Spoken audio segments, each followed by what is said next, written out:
everybody, and welcome to Roundtable Live for October 28th, 2016. My name is Bear Taffy, joined by my esteemed guests and gracious co-host, Rockley Smile Mathis Games, Northern Lion. Welcome, gentlemen. Good to have you. Hello. Oh my God, where is he going? Into the alternate flipped horizontal camera dimension. It's terrifying. What are you talking about? Oh my God. What's it like over there? It's not messing up your screen regions, is it? I don't think so. I think we're good. That's a fun little tool. This is like normal? Who's this guy? Whoa. This guy looks totally different.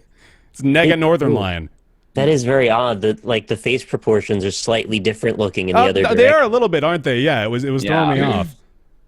I don't mean to say like you've probably got a misshapen head. I don't think that's the case, but no. One side of my head is bigger. Is it? But I don't know. Like it has a little tilt to it. There's a little tilt like that. Really treating our audio-only listeners to an engaging experience at the start of the podcast here. But in this primed video, Northern Lion is switching his camera from normal to mirrored over and over. It's very exciting.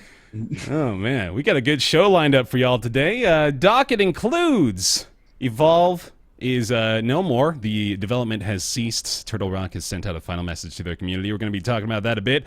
Titanfall 2 sales are interesting. We're going to be discussing that along with the game itself a little bit later in the show. The video game voice actors strike is now ongoing. We've got a little bit more information from both sides here, so we're going to try to delve into that, see what we can figure out.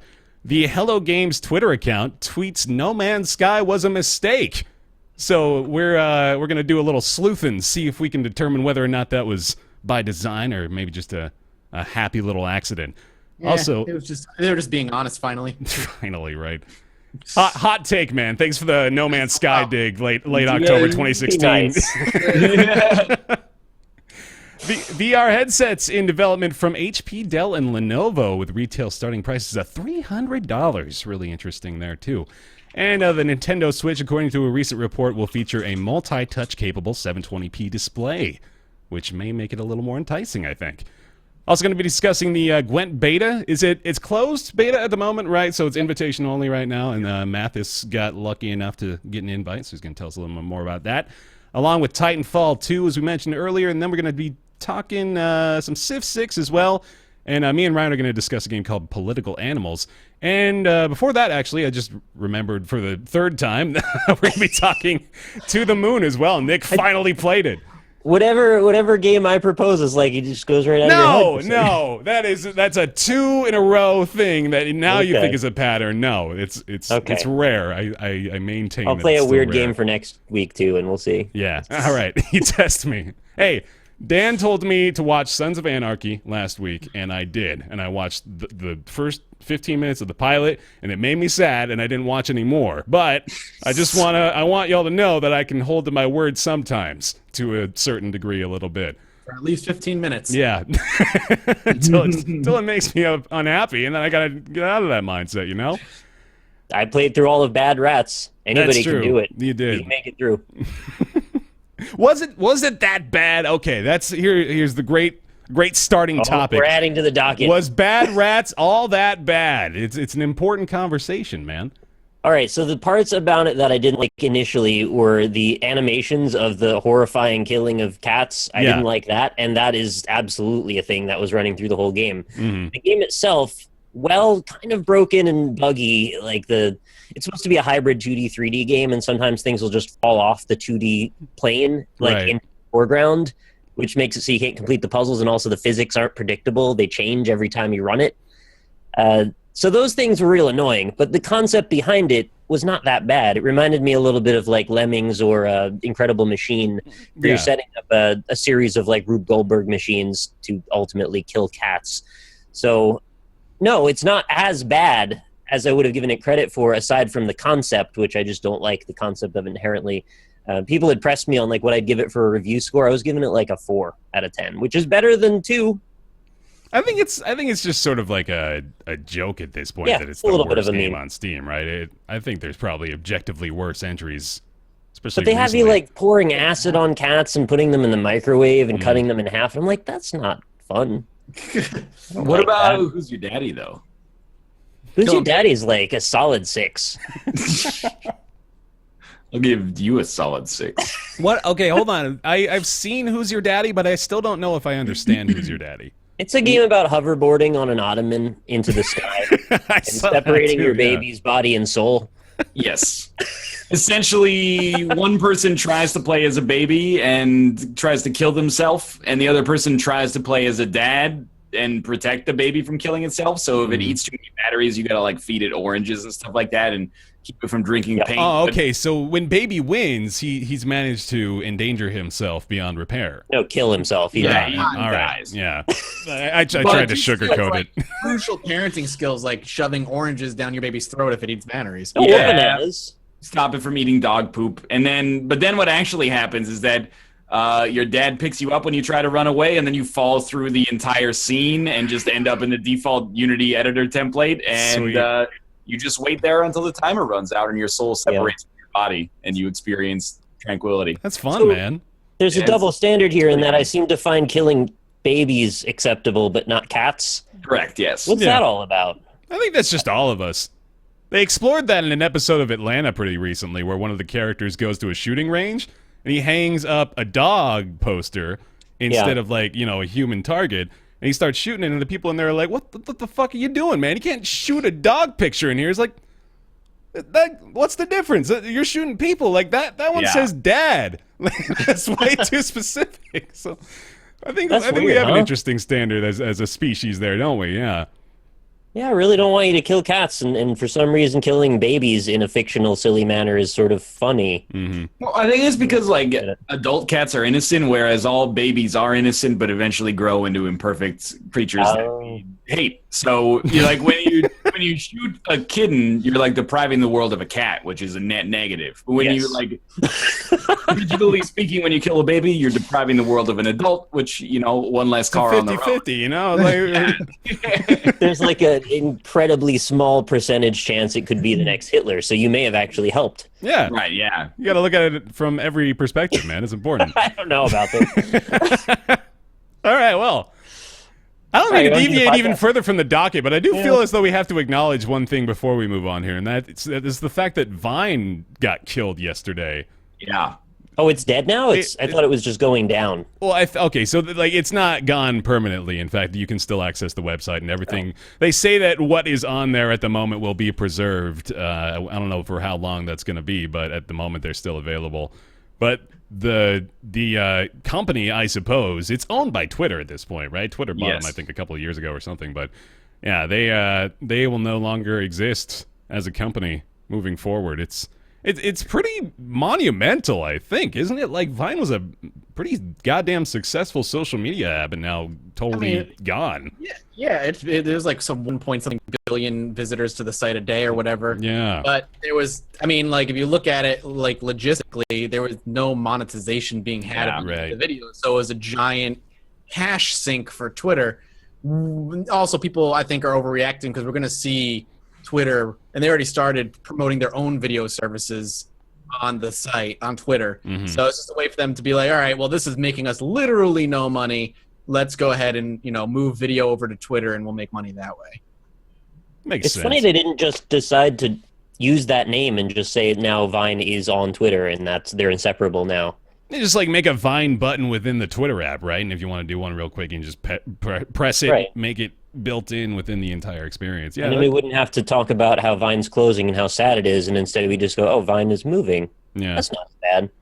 Although at the same time, when you look at Vine as a core experience, there's nothing unique being offered by it. It's simply it decided where the limit was and made that a thing, it sort of created this 6-second experience of video, which I also think is nice because it kind of made us all realize how much we appreciate brevity in content, especially with the video Twitter version, that's why they're interchangeable.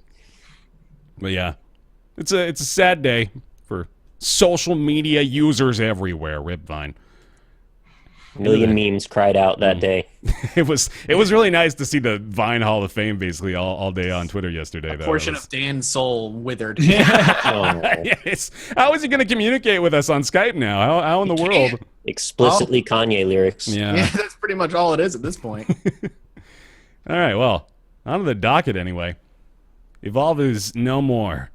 That's sad. Turtle Rock Studios has announced their community as of October 25th that development on the project has ceased.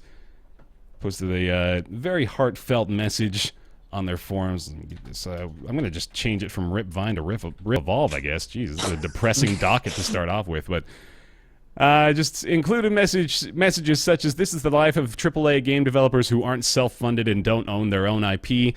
We don't get to make the call. We all know that going in, but we all know that going in, but we still sign the dotted line because we love what we do." Is that a burp or is that a cough? It's coughing. Okay, good. Jeez, disrespect. I'm dying. We created a brand new sci-fi world. We got to go to Planet Shear and interact with alien flora and fauna. We got to hunt down, trap, and kill giant monsters together. We got to be the monster. How fun. But it looks like, man, this surprised me when I saw this earlier this week. I really thought the free-to-play model was doing wonders for Evolve, but I guess... Well, okay, I feel there may be two possibilities here. There was either A, that didn't really work out as well as I thought it was, or B, maybe the writing was on the wall for a long time and the free-to-play model was just sort of a last-ditch effort to recover whatever they may have been able to recover. There's an option C as well, and that's that the game isn't actually dead. It's just Turtle Rock Studios won't be handling development, and 2K is going to put it on hiatus for a while, and eventually... We'll see like an Evolve 2. Yeah, regroup, make something else of the property, and give it some time to breathe. It's also possible it might actually be dead. I don't know, but it's not definitively dead the way that I think a lot of the stories are making it out to be. It's just the development team is moving on. Makes sense. Does anybody care about this game? Like, this is where I did. I liked Evolve a lot. Yeah, but like, it's lived a full life at this point, right? Like, it came out 2 years ago. Like, at some point, you just got to be like, all right, let it go into the sunset. Like, it's ready.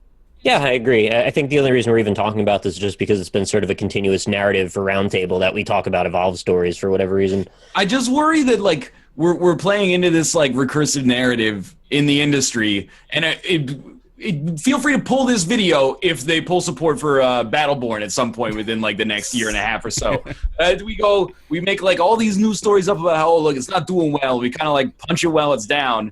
And then when it dies as a project, we go, too soon. It didn't deserve this fate. There's still some... I liked it since its launch. It didn't last long. That's the issue. It didn't last. It pulled a Titanfall 1 in that it was popular for like a month, and then it just died. And I was like, well, I enjoyed it. You can't deny the passion of the developers, though. They seem to genuinely have loved that project, and good on them for it.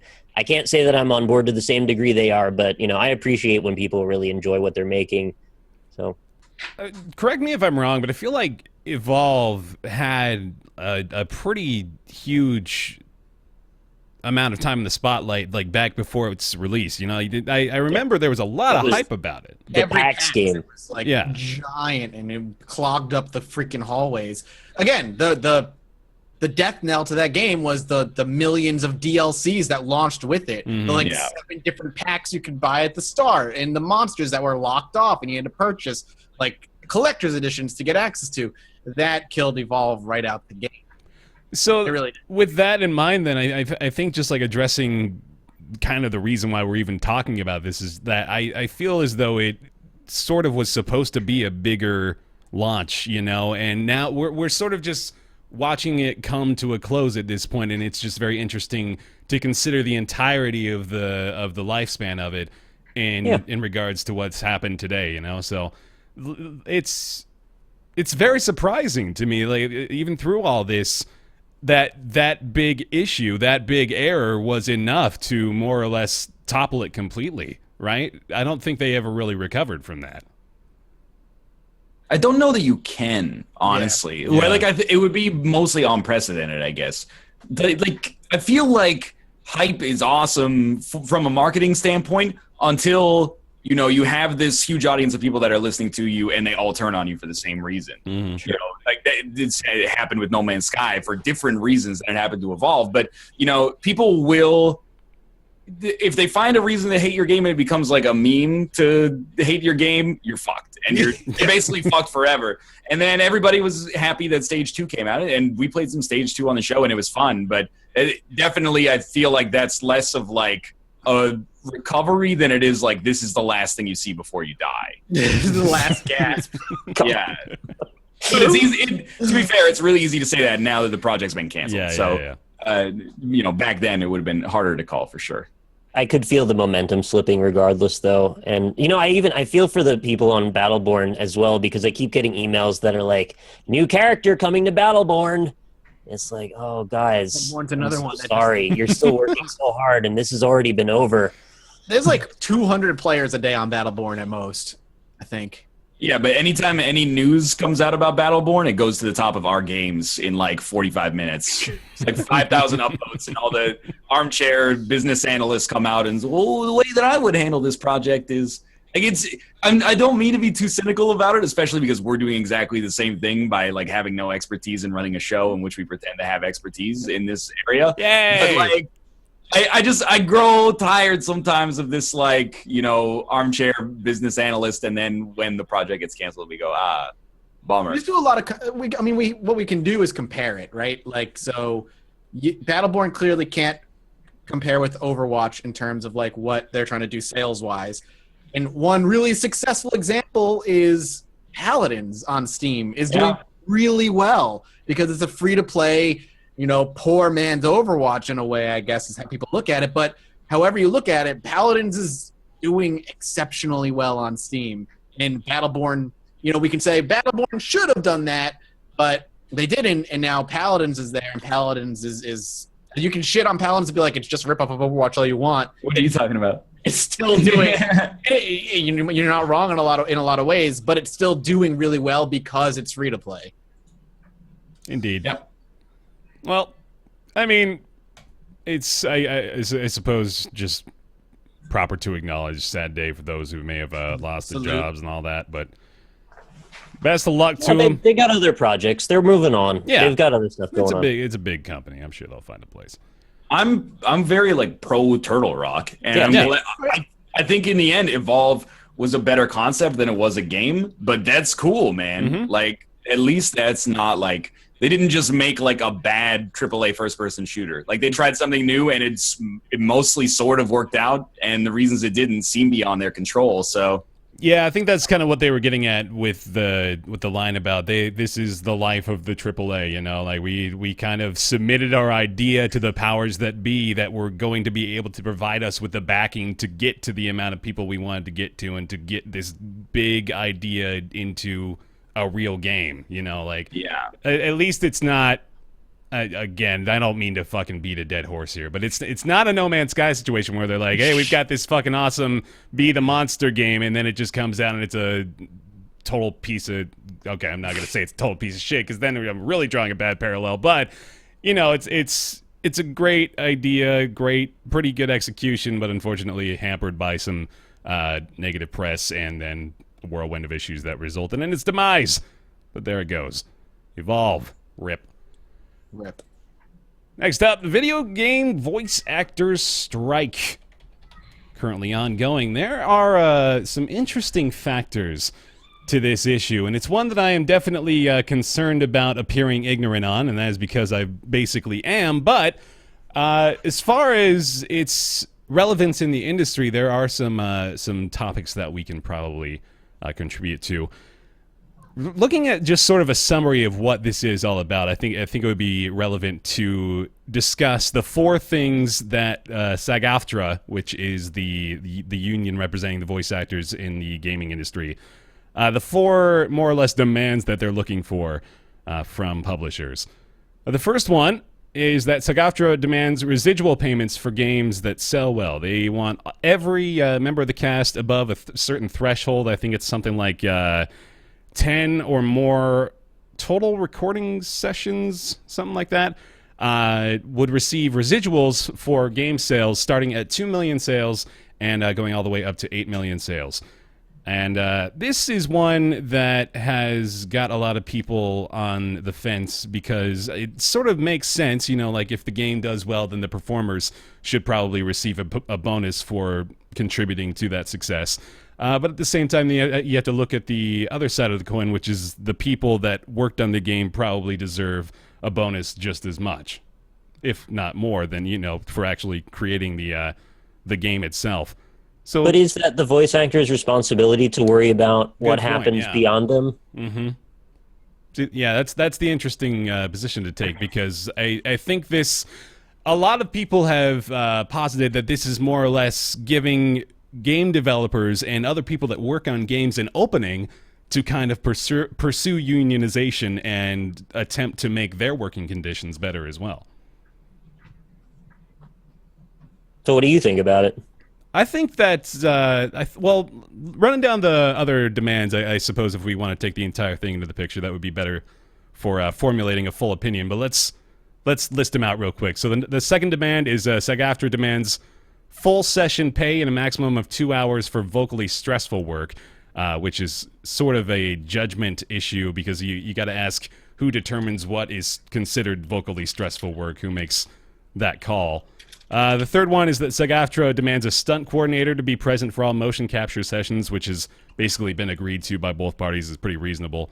It makes sense. Yeah. And then the fourth one is SAG-AFTRA demands to know the real titles of the games they are potentially auditioning for, rather than just a code name. This is actually a story that was ran separately on Vice this week as well, regarding the fact that most major video game voice actors don't actually know what game they're working on anymore. It's given to them as a code name for a project, and they're left to just sort of assume the contexts and, the behaviors for their characters just based on whatever limited info they're presented with. Yeah. I mean, I'm for them getting paid more. I'm not going to say no. I mean, I don't want to pretend to know whether what they're demanding is too much or too little, because I don't. But I know voice actors in general are typically struggling to make enough money to fucking survive, unless you're like one of the huge voice actors who can just get work every friggin' day. Nolan North and that I guess kind of type. Yeah. Keep in mind, voice acting nowadays especially is so much more than what it used to be. It encapsulates basically acting against a green screen. You are the character. You are in motion capture suits and acting out scenes. You are acting now, and you bring life to these characters. You're not I mean, granted, there are going to be sessions where they sit behind a microphone and they talk, but that in itself is very fucking hard, because you're trying to sometimes imagine what the characters are saying, get the right. Voice acting's fucking difficult, is what I'm saying. Not easy. But you are also, like I said, you are also doing the acting. You are in the green screen room or just in these mocap sessions and bringing these characters to life. And yeah, they should get paid fairly for their work. It's like saying that freaking, Johnny Depp doesn't make Jack Sparrow in a way. We could just replace Johnny Depp and have somebody else play Jack Sparrow. I mean, look what happened when we lost David Hayter as freaking Snake in Metal Gear. Yeah. Like, people were flipping shit. Imagine losing Nolan North as Drake in Uncharted. Like, these people make these characters, so yeah, they should absolutely be compensated for their work. Troy I also Baker think there's and a little Bioshock. bit of a little bit of a stigma toward voice actors too. Like, they're for some reason less worthy of being paid at a reasonable level. And I see this sort of sentiment come through in a lot of different comments I've seen, where it's just kind of like, yeah, why do they deserve that? Like, they didn't program the game, they just talked. Mm-hmm. It's like, but they're still actors and they're still an integral part of the character. Correct. So why put them down? Like, everybody should be making a living wage, and that's, I think, all anybody's really arguing for, is to be able to survive off the money you make from doing your job, and that's pretty reasonable in my opinion. I think this may be just sort of a dwelling issue, kind of relevant to the stigma associated with video games. It's not completely gone yet, Like, there's still a lot of different parts of various industries that consider video games a very niche thing that isn't, necessarily worthy of the same considerations and amenities that other industries provide, or other forms of media provide. Like movie actors, television actors, they get all these different considerations. They're taken care of very well because they're integral to the experience and the process of creating this product. But with video games, I don't know if they've been working with the same contracts since like 1996. So they're going off of ancient rules already for their performances. I think it's probably just a matter of being overdue and really just kind of meeting modern expectations. Like Mathis said, like these people are now performing the roles to the fullest possible extent that they can. They are becoming these people. So I think you're right in that they just need to make these, or they need to get it modernized more or less across the board. I think the fact that they have to demand that a stunt coordinator be present, that's one of those 4 major issues, is just sort of startling. It just seems like a basic thing, So Chat made a kind of a crazy point too that I didn't realize, that they often in this argument compare, well, the voice actors didn't program the game, so like they shouldn't have as much money, but the programmers don't make that much money either. Yeah, well, that's the thing, and like the reason I haven't really chimed in is because I think we run the risk of all being like pro-union. Like I think we all pretty much politically align in a pretty similar area, probably it becomes like it's not necessarily a balanced conversation. But the thing is, like, the games industry, as much as I hate to say it, is kind of like a bad place to work on the creative side. Like, I don't work as a programmer, obviously, but from software developers I've talked to, they're like, yeah, I mean, working in games is awesome if you like making games, but literally, it's long hours, crunch, you don't see your family, oftentimes you can't work remotely. If you just at the end. Yeah, you like terrible job security. And if you like, maybe that's fine when you're like in your 20s or 30s, but like when you've got a family, why would you stay making like 80 grand a year working as like, junior programmer on Battlefield 1 when you could go like, design databases or something and make like $150,000 a year with, tons of vacation time. Obviously these are just made up examples, but like it's a bad place to work unless you have passion for it to begin with. So I don't think it's necessarily an argument to say like, well, the programmer should get paid first. They should probably get paid more as well. Yep. But the one thing I will say is that, if wages come up across the board, gaming's a notoriously, kind of spendthrift market where people are like, is this worth $40? It should be like $38 instead. So I worry that when those margins get tighter, game prices go up. Exactly. And then people are like, well, I mean, I wanted everyone to, be able to buy their own groceries, but not to the extent that it's going to cost me, another $5 or $10 on the back end per game. Yeah, man, I remember when I was in school for game development and game programming, a game programmer came in and talked to us or whatever, and at the end, like, he just hung around for questions, and basically the impression I remember getting off of me is like, don't do it unless like, it was basically unless you have a burning passion for it, the job security in the industry is god awful.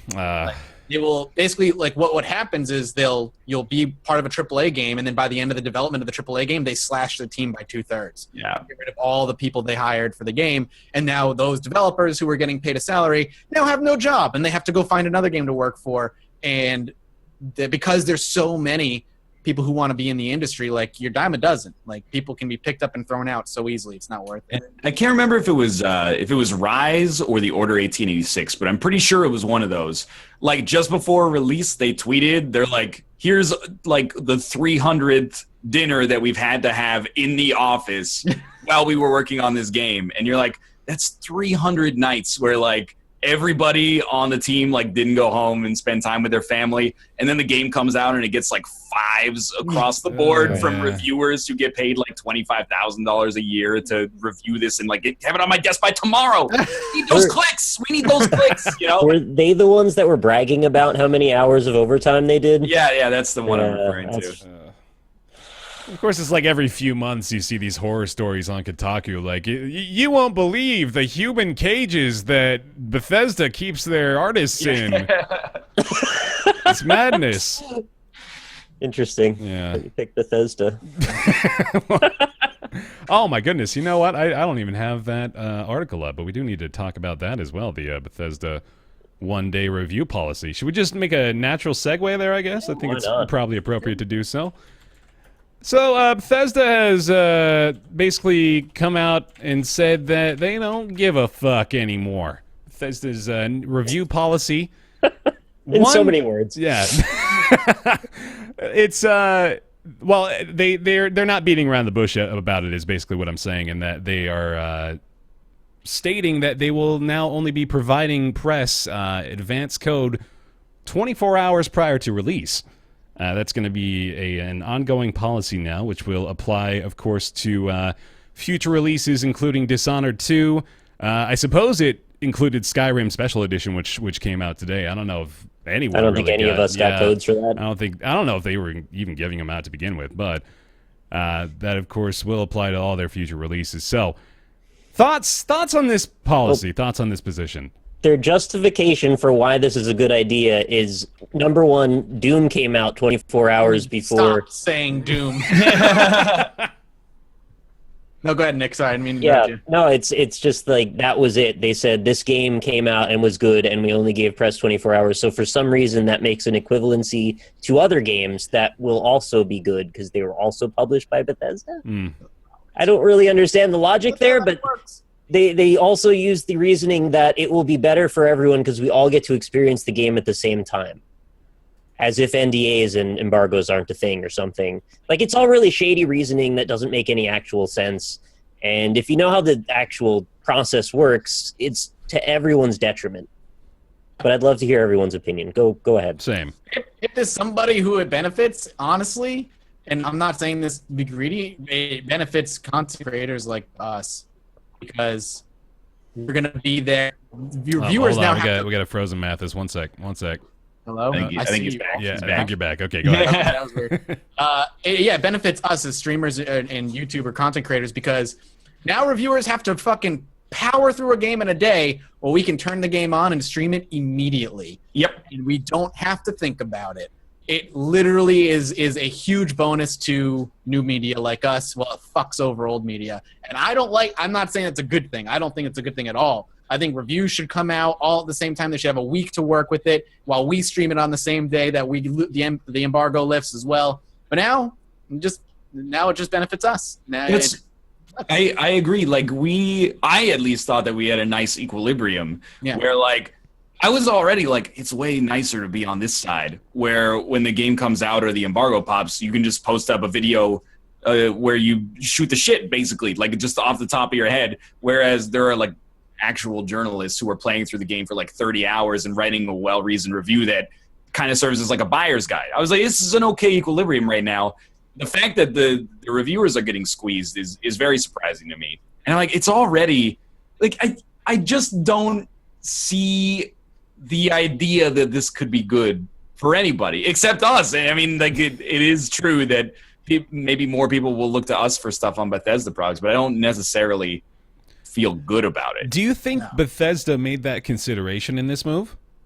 A lot of it has been like, assuming that there's malice here. I don't know if it's malice or they're just like, it's work to like coordinate this, so we're just not going to do it anymore because we don't see that it's providing us with a return. Or if they're like, it's going to inhibit pre-orders if we send out copies early and then like somebody gives us 6, right? It could be either, it could be both, but at the same time, I'm like, I don't know. I just don't see. I see a lot of consumers being like, good, fuck the people that are reviewing the games. Like, why should they get to play it early? And I'm like, they're doing it. I was going to say, like, fuck the guys who are looking out for us and are going to tell us if the game is garbage or not. Fuck that street cleaner coming through here trying to disrupt our neighborhood, cleaning these streets for us. Is there any actual psychological grounding to that other than they're jealous? Who, the consumers? The people that are angry at reviewers and say, good, fuck them. Oh, I don't know why they think it's a good idea. I think that position may be devoid of logic, but I like what you're saying here, and I wonder really if Bethesda gives a damn about even us, Like, I don't know if they think they need media help anymore. I think they may just be, like, advertising driven, and they know that people will play their games, so it's, like, not just, consumers, but the streamers, right. The YouTube people, they are probably going to play their releases. They may just be in that position. It's crazy to me that this is also, like, 6 months ago, oh, how do you feel about Fallout 4, Internet?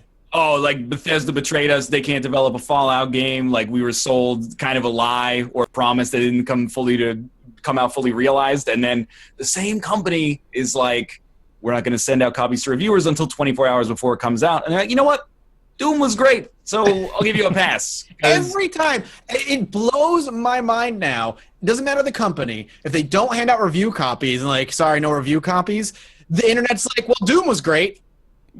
They were just waiting for that little ticket to use for every conversation from then on. It's a false equivalency. Doom isn't every other game that comes out. What game? Mafia 3. Mafia 3 didn't give out review copies, and everybody's like, well, Doom was awesome. We'll be hearing that until like 5 years from now. People will be like, waiting for that excuse with such bated breath. It's ridiculous. Yeah. Like people were ready to jump on the pro company side instead of the consumer side for whatever reason. They just needed an excuse to do it. Hey, reviewers, we don't need you. Doom was great. I think most people I think most people don't care about this, but I think that the people who do care, more of them are probably like, this is kind of a stupid idea. Like, it is a stupid idea. It's working out pretty well as is. Like, it seems like it's good, but I mean, for the percentage of people that actually think this is a good idea, I really don't understand. Like, the reviewers are not getting rich making this. Like, a freelance reviewer is going to put in like 40 hours of work to like play a game the week it comes out, write like a 2,000 word review. It gets 100,000 hits. They make like $200. They get paid like a flat rate. $200 might be like nice, actually. It's like a bonus. At a smaller site, they might get paid like $50 or $60 for like a week's worth of work, effectively. Yeah. They may be able to afford the game that they review. Well, yeah, but they get it for free, so Yeah, it's a balance. The game that they should be thankful they got it for free. Look, maybe it's controversial to say, but I feel like probably YouTubers at large that are getting by doing what they're doing are probably doing better largely than journalists in a similar position, right? I would agree. If you compared like audience to audience as far as how many hits they're driving to the website, I don't know, maybe you could. I think that's like comparing apples to oranges in a lot of respects. I don't know. I get that impression on a large scale. Maybe it's not entirely true. YouTubers also are a one-man army, for the most part. They don't have to salary being divvied up. And at the same time, YouTubers aren't, like a lot of YouTubers, not every YouTuber, aren't reviewers, so they're more free to take brand deals to cover whatever they need to, while a journalist writing a review doesn't get to be like, sponsored by Madrinas, Yeah, it's true. Like that doesn't carry over. One of the major rationalizations I've seen from people who are going pro Bethesda on this argument is that why should reviewers expect to get free games at all? Like, isn't it a true mark of passion that they should buy their own games and review them?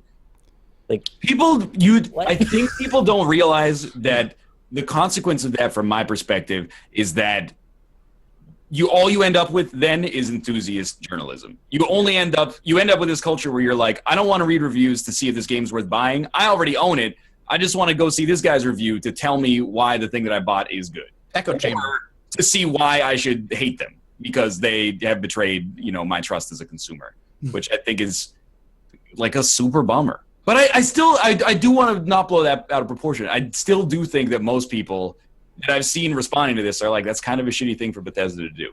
Mm-hmm. Where am I reading this psychobabble? It was all over the place. It was in Twitter replies. It was all over Reddit. It was in YouTube comments. I mean, the usual places that this kind of stuff comes out. But I was surprised to see anyone had a dissenting opinion because I thought this was very cut and dry, honestly. So I guess I was just trying to understand the other side of that for my own sake. I often talk about whether or not a move will perhaps set precedent in the industry, and I think this is one of those times where I'm fairly concerned, and I'm fairly certain that at least a couple of big players may follow suit in this. Like I wouldn't be surprised to see maybe EA. Well, Square has actually been a lot better about press contact recently, but I think it's a little intimidating for a company this big to make that sort of move and really just kind of brush it aside as well. I mean, you can still wait and support your favorite reviewer if you want. We just won't give it to them until the day before. That was another thing they were saying, that there's a lot of people saying that you should make sure that if you want to do a review, you should take the time and not rush it and make sure that you get all those points in. And the part that they're missing is this is about SEO.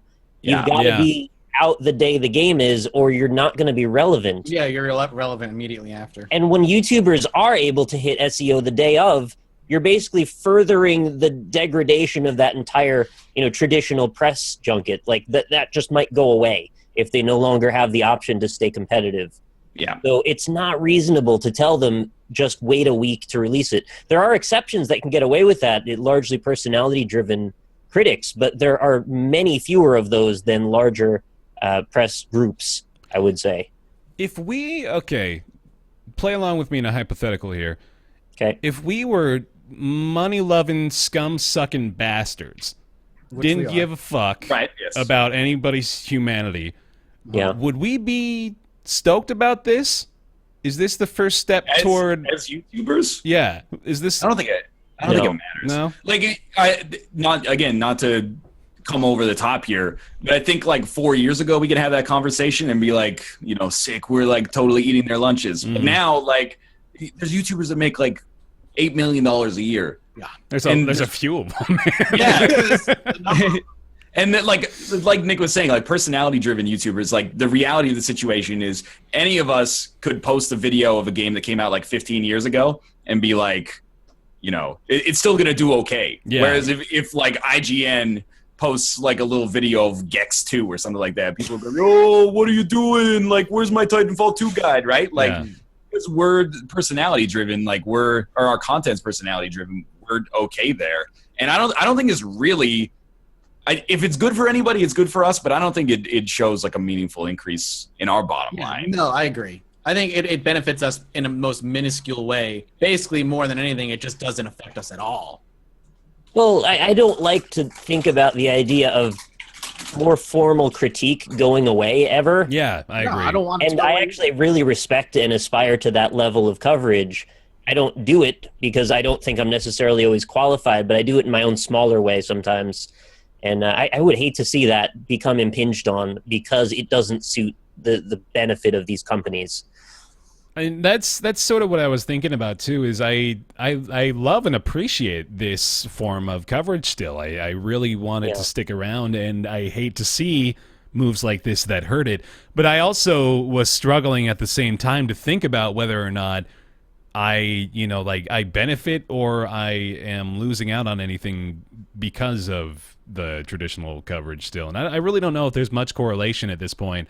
I think it's just like two different forms of media, different enough to the point where they can just sort of exist independently of each other. But at the same time, one of them is kind of, clasping at the last remnants of the old school and maybe struggling to adapt a little bit more than the new wave is. So this definitely doesn't help them in that respect.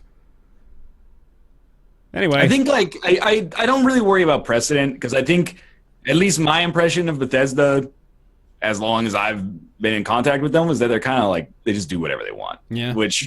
And I also I guess like I spun the wheel of Northern Lion's typical responses, and it landed on like some combination of like, well, the market will bear it out, and like don't pre-order. It fell on like Bethesda can do whatever they want. Like this is not illegal. It's debatably unethical at worst. Yeah.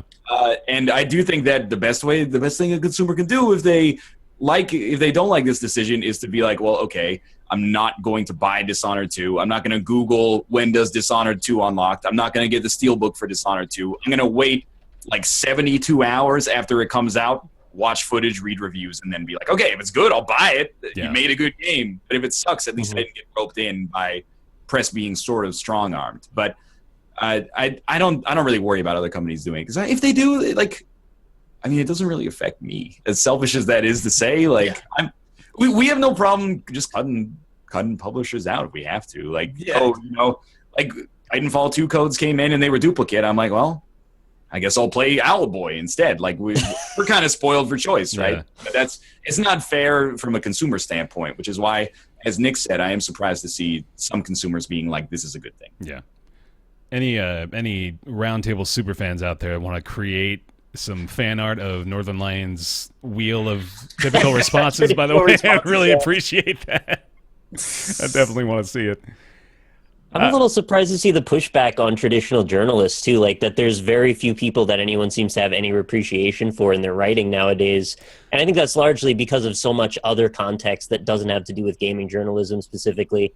And I guess that's a bit disappointing. I think maybe I know especially when I was younger, I definitely put those people on a sort of pedestal, right? Like I basically worshipped Adam Sessler and Morgan Webb back in the day when they were like my go-to source for stuff. And I guess you think that these are fucking rocket scientists in the field of gaming and are infallible human beings, and then when they do something that you may disagree with, it strikes you pretty hard, and it makes them a lot more vulnerable. I don't know. Like it's difficult to explain, but it's. Well, there's also the element that when you're working for a bigger company, whatever your personal vision of is what your career should be is going to be shaped by the company you work for and their need to stay alive. Yeah. Right. So unfortunately, this being a competitive industry, and for a lot of the reasons we just talked about, that rush to get clicks and that rush to stay relevant, it colors a lot of much more passionate writers to have to kind of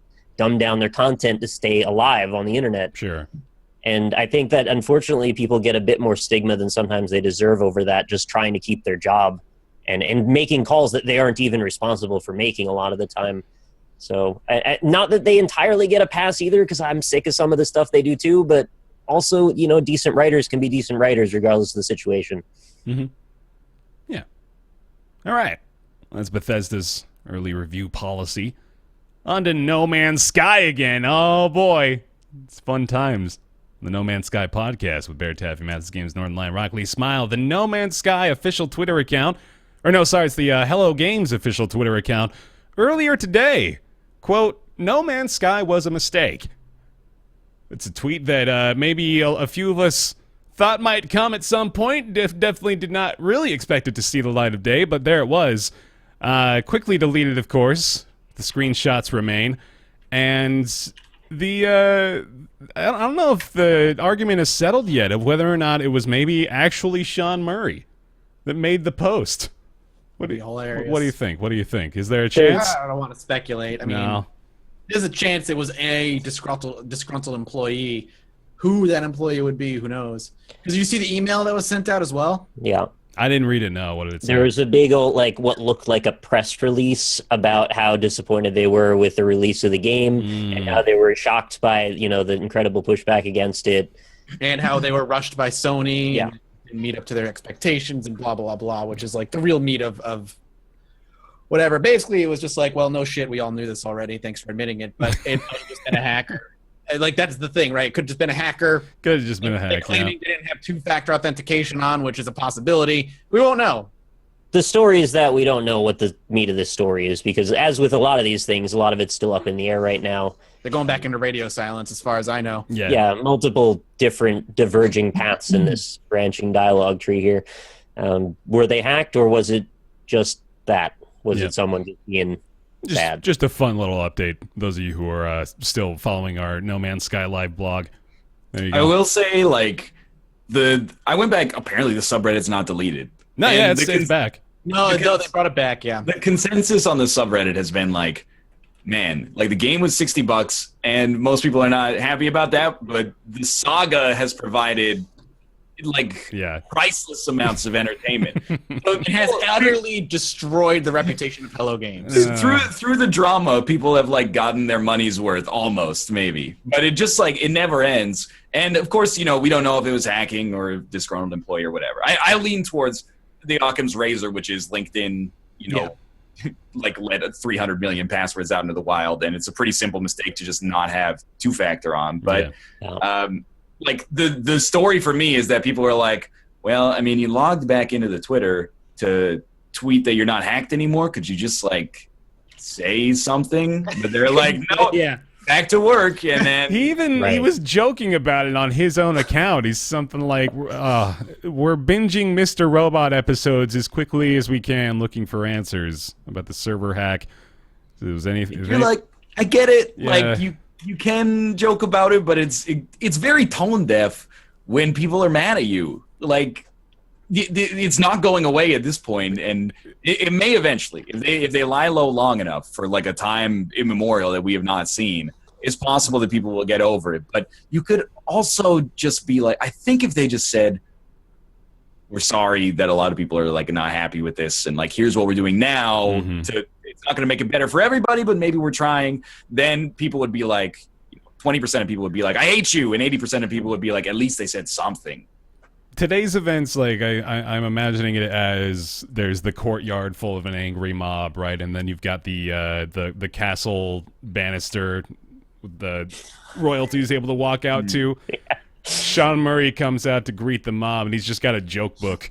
He just starts reading jokes for a couple of minutes. Throwing poop up at him. So great to see all of you. Wow, there's so many. Bye. And just leaves. It's like in Charlie and the Chocolate Factory when Gene Wilder comes out, the recluse Willy Wonka, he's about to like bestow humanity with his presence. Yeah. And in the movie, he trips over his shoe, but then he does like a sweet roll into a flip, and like, everybody's like, oh, that's Willy Wonka. This is like, he went out and he tripped over his shoe, and then he got up, dusted himself off, and was like, guess I should go tie those. And then he just walked back in the toilet. And he didn't come out for like another 30 years. I like that one better. That's good. I mean, part of me, I can't help but wonder, like, are they actually really going to put too much more work into the game? Because there's really not a player base there to put work into. On Steam alone, yesterday they barely had 600 players playing. Oh, wow. Yeah, that is a lot less than So I I'm thought curious, it would be. like, what is there a reason for them to continue developing this game, or are they going to move on to their next project? I wonder.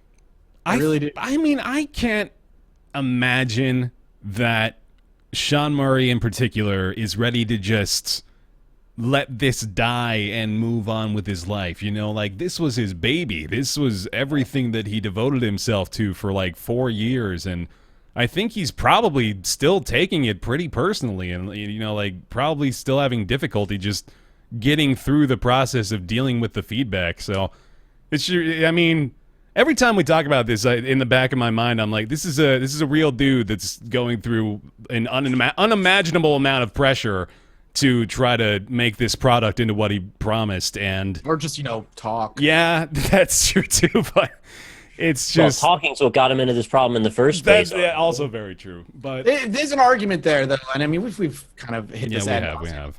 But there's an argument there where like it's both Sean Murray's fault and like Games Press's fault for also overhyping the ever-living hell out of this game. And I still, because I'm me, throw a little blame on the consumers, and I'm like, oh yeah, I agree. It's like everybody was willfully deceiving each other. Like being on a first date with someone, and you're like, I will never forget. On one of the podcasts, when No Man's Sky was like, we were talking about it one of the first times, and I'm like, people need to not be so fucking excited. And chat like roasted me a lot. Yeah, like, where's you need to have a sense of childlike wonder. Like, you guys are gonna be so disappointed. I've still got mine, and it's gonna be gone in like a month and a half, but it's still there, chat. Right. Yeah.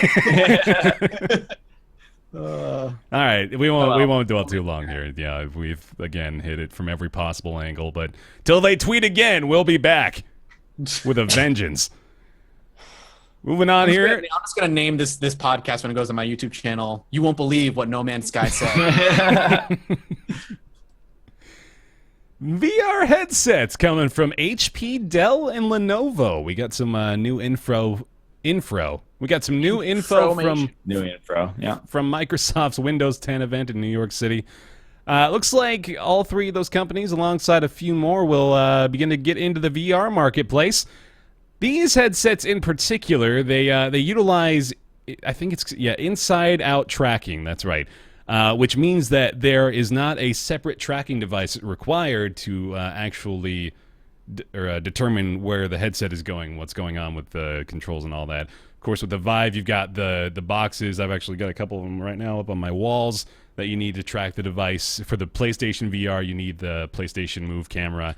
And then for what is it for the Oculus? For the Oculus, you got this little guy here, this little sensor podium thing. And then if you want the controllers, you need more of these, I guess. Oh, that's right. Yeah, you need like you need I think basically what the Vive has, and then maybe one more for additional tracking in the back. So yeah, so you can get away with 2, but maybe 3 is optimal. Mm-hmm. However, that is not the case again for these new ones. And the retail price, apparently, what they're shooting for is $299, $300 for inside-out tracking headset. So This is looking like the next progressional step toward getting this out of kind of the early adopters marketplace and into the hands of a lot more consumers. Although I'm just sort of naturally assuming that the inside-out tracking experience is going to be maybe even substantially less satisfying than something that you're going to get with the Vive or the Oculus, but that is pure speculation at this point. Yeah, I was going to say based on what? Yeah. Like, we've never used them, right? It's true, but like at the same time, I can't imagine that within maybe 18 months or so, HP and Dell is going to come onto the scene and be like, hey, we got Vive quality VR without any of the annoying boxes for $500 less. You know, like, oh, fuck, okay, here we go. You guys did it. Yeah, you're saying that the people who would research this initially would have come up with that solution if it was there. I would think so, but, you know, that right. maybe that's an unsafe assumption to make. Perhaps the folks that work PC hardware or have worked PC hardware for decades may have some new insight to provide in the VR world. Who knows? It is quite interesting, though. Well, as someone who is planning on collecting every VR headset, I'm very excited to have 3 more to add to my collection. Hell yeah, man. Oh, don't forget Asus and Acer now, too. They're getting their own entries. You're going to get a couple more in the lineup, too. Oh, yeah, and I got to get those ones with sweet-ass Buster backpacks. So I can. Oh, wait, what's that? They got the one that it's like a laptop in a backpack, and then it connects so it's sort of wireless, even though your Vive and stuff. Yeah, so you just walk around in VR world all day, everywhere you go. That's what I've been trying to do. I've just been trying to stop living in this bullshit place. I know you have. I've watched your Steam updates. You are in the Vive like 2 hours a day. Yeah. You're the man I wish I was. Like, I wanted to have that experience. I'm not saying VR all day. I'm not saying there's anything wrong with it. I'm playing a good variety of games, though. I'm trying every day on a weekly basis. I was like, Bear Taffy's now playing like, you know, ping pong VR. Well, let me tell you fucking why that's not going to be the case for a few days here at least, though, because this is my world right now. I've got myself a bunch of fucking bullshit trying to build a computer over here. Yeah. You didn't get it done last night? No, I had. Well, okay, I'll be honest with you. I think I might have just completely scratched up my motherboard. So that's the worst one to do that to. I know, right? Because okay, so the screws. There are 2 sets of screws that look very similar. There's 4 of them each, but they are not labeled, and the only difference is one of them is black and one of them is silver. So I ended up using the wrong ones, which got my fucking frame stuck on the back of the motherboard, and I had to like yank the goddamn thing up with a pair of pliers. So that it didn't work very well. So that I'm gonna have to get a new one. Don't let Amazon see this video, though, because I told them it's defective. All right, I won't let them, even though they own the company that's streaming this. Yeah, no, they don't need to worry about it. Anyway, what the hell are we talking about? VR headsets. Yeah, I still have the No Man's Sky tweets set here. But anyway, new VR headsets on the way. It's interesting stuff. Let's talk about the Nintendo Switch again, shall we? Sure. Recent report here, the Switch features a multi-touch capable 720p display. This was speculation, now proven to be factual. Multi-touch. Interesting there as well. So is this going to be a mover, a shaker for any of y'all for the Switch? Shaker, moneymaker. Mm-hmm. First off, I'm just going to... It's not confirmed by Nintendo, but this is like trusted sources have told Eurogamer. Okay, okay. Trusted sources. Let's operate under the assumption that it's, true, I guess, for the purposes of this conversation. Mm-hmm. I am not happy at all with a 720p multi-touch capable display. That's like my cellular telephone. Yeah. Mine is a higher res than that. Actually, I think mine is too. And it came out a couple of years ago already. Yep. But we could play Skyrim. That's right. Well, maybe. We actually don't know that either. Bethesda hasn't confirmed it. They're not going to send anybody any copies until one day before either. That means the mobile screen is only going to be 720. Oh, yeah. You're right. Christ. Mm-hmm. Come on, Nintendo. Give us 1080 at least. Wow. And then there's no hardware in the dock, and which means there's going to be no. Look, this is something I was discussing in the comment section of the last, or which I should avoid, but of the last Roundtable podcast. People were like, "You don't know what the dock's going to do." I'm like, "No." And NVIDIA has confirmed technology being used in the Switch is what they use in their the NVIDIA Shield in their mobile units, which means it's going to be equivalent in a way to a very powerful tablet. Like they're using like an NVIDIA Tegra, that kind of stuff is what NVIDIA is using for the Switch. That's not like the Shield. Yeah, exactly. The Shield. Yeah, there have been a lot of comparisons to the Shield here. It's pretty. You want to see mine? It's got dust all over it. I remember you buying that at PAX, man. That was a great investment at the time. Yeah, it still is. Blow. There you go. Oh my god. I can see the dust. Yeah, Can you see the spider webs on it? Mm-hmm. Somebody made a home in there. I mean, in the end, it doesn't matter that much for like Nintendo first-party stuff. But I'm not even thinking about like this year, like or in March when the game or when the system comes out. But if we're going to be playing the Switch in like 2019, like man. Yeah. It's the same argument I had last week. It's like, once again, Nintendo's going to be a step behind once the new consoles hit. 2 steps behind. But it's like it's a diagonal step behind. They're like objectively behind, but they're also like on a completely different track. Correct. That track could go somewhere awesome, or it could be a conveyor belt that leads to like a garbage can. But it's like I don't know why, but it's still like reminded me of Ultimate Chicken Horse. Like exactly, yeah. They're behind, but they're off, and that it could be a risk that works out for them. But I will say, like at least I was already,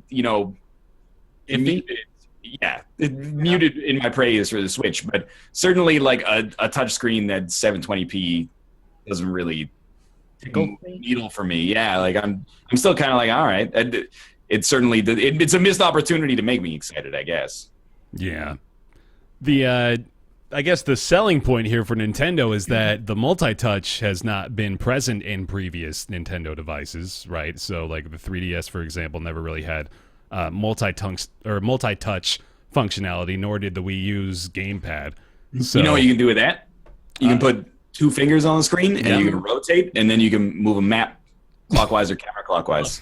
The cynic in me tells me it's just going to be more forced Nintendo bullshit in their games. Be like, now you have to use multi-touch when playing the new Metroid, not actual Metroid game. To swing Link's sword, use 3 fingers to form a Triforce, and then rotate. One of the reasons I think they've been so hard on all the gimmicks, not only because it's their sort of unifying property as Nintendo, but also because it makes for good DRM. You can't easily swipe a game that you have no input method for, although emulators are getting better and better with that.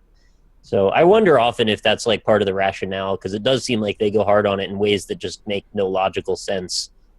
Indeed. I don't want multi-touch. I don't need it. I mean, everything has it now, but I don't use it very often. I mean, I just think of just like with phone games, they use multi-touch all the time. That's just sort of been a staple of it for a while, and now this is becoming a new feature.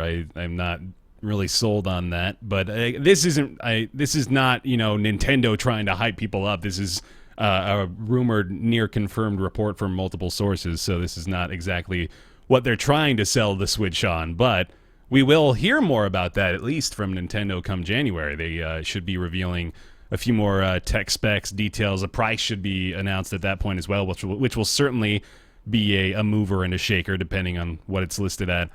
So, more news to come, I suppose, as far as that's concerned, but not a lot that we can be terribly excited about at this point, I guess. Hey, they said the thing has a stylus slot on it, so if it's got multi-touch and a stylus, how does that work? Does it? Well, I wonder if it would just work with the stylus as well, wouldn't it? Yeah, I mean, my old phone had a stylus and it was multi-touch. Yeah, same. Oh, I just feel like, what are you going to do? You're using the stylus sometimes and other times fingers, or? Yeah, I think they just work fine with each other. I don't know if I there's guess an issue. it's granular I'll give it enough touch screen. Yeah. If the system's $200, I'll gladly purchase it. Keep dreaming. I think. Yeah, I know. $399, right? Be like, yeah, my guess is like $400. I guess it's got to be at least 400. Yeah. All right. Well, let's move on to Gwent. Want to tell me about Gwent, Mathis? Sure. Gwent is that if you played The Witcher 3, there was a side card game that you could like collect cards for and play. It was a pretty simple card game in which you were adding to your own personal score, and the enemy was adding to theirs, and then whoever had the highest score at the end ended up winning the round, best of 3 rounds.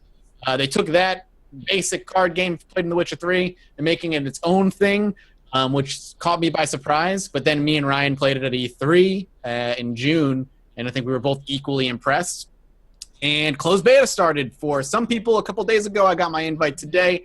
I played a little bit today, and it's very much the game we played at E3. They've added a lot of new mechanics, a ton of new cards, and a level of shine that makes it very appealing to look at and play, kind of like how, Magic desperately needs that for their online game.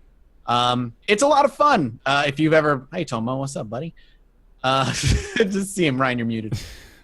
Okay, cool. Yeah, I mean, it's basically Gwent. It's just it's its own side game, and it's gorgeous. I'm hoping to stream it in the next couple of days. I don't know what much else to say other than it's fun. They don't have the single player aspect in the closed beta yet. That's not there. I didn't check to see if there's any microtransactions yet. I doubt there is right now. But you can build your own decks, and they have new leaders, and it's awesome. I'm really enjoying it. It's very simple. Ryan, echo the sentiment? I haven't played Gwent, the closed beta version yet. Oh, okay. But I probably will when the code comes in, because I was excited about it at E3. I just don't know how much room in my life I have right now for a... Got to push Hearthstone out the way. Exactly, but I'm not going to push Hearthstone out of the way. There's some cost there. So what you can do is we can just make videos on it. Yeah, I mean, I might make some Gwent videos. I also every CCG has some of it is game agnostic. Like you've got skills and knowledge that transfer over, and then some of it you got to learn from the ground up. What I like about Gwent is that it has that it has a productive concede option where you can be you know what? I'm going to lose this round, so I'm going to try to bait you into playing more and more points so that when I concede, I have a bigger advantage going into the final two games. Mm-hmm. Yeah, I think that's a cool idea for swings, but apart from that, I don't have much more to say, but I'm excited to check it out. Word. All right. I feel similarly. I really enjoyed Gwent. Well, did you guys spend a shitload of time playing Gwent in The Witcher 3? Yeah. I mean, I still play Witcher 3 because I'm not done, and I'm chasing all the cards and stuff. Mm-hmm. Yeah, I think I'll definitely check that out. Real quick, Ryan, you want to talk to me about Political Animals? Political Animals is a strategy. It's a political strategy game that kind of feels like a digitized board game. It's a 1v1 game where you have a squad of 4 people running a presidential campaign against an AI-controlled squad of 4 animals running a presidential campaign. And every turn you have a certain amount of action points. You have a certain amount of money, and you use that money to try to sway voters over to your side with things like rallying, campaigning, bribing, and then there's some special abilities that you can do as well. And then at the end of 20 turns, which is essentially a month, there will be an election, and if you get more votes, you win. That is Political Animals. Mm-hmm. So, you and we talked about this extensively, actually, a few hours ago, but we think that there's sort of a big balancing issue in that there are quite a few different things that you can do within a district. You can campaign, as you mentioned, you can rally people to support a certain position. You can spend money to... Oh, no, I'm thinking of the end-of-day stuff. But, there's a few different things you can do in every place.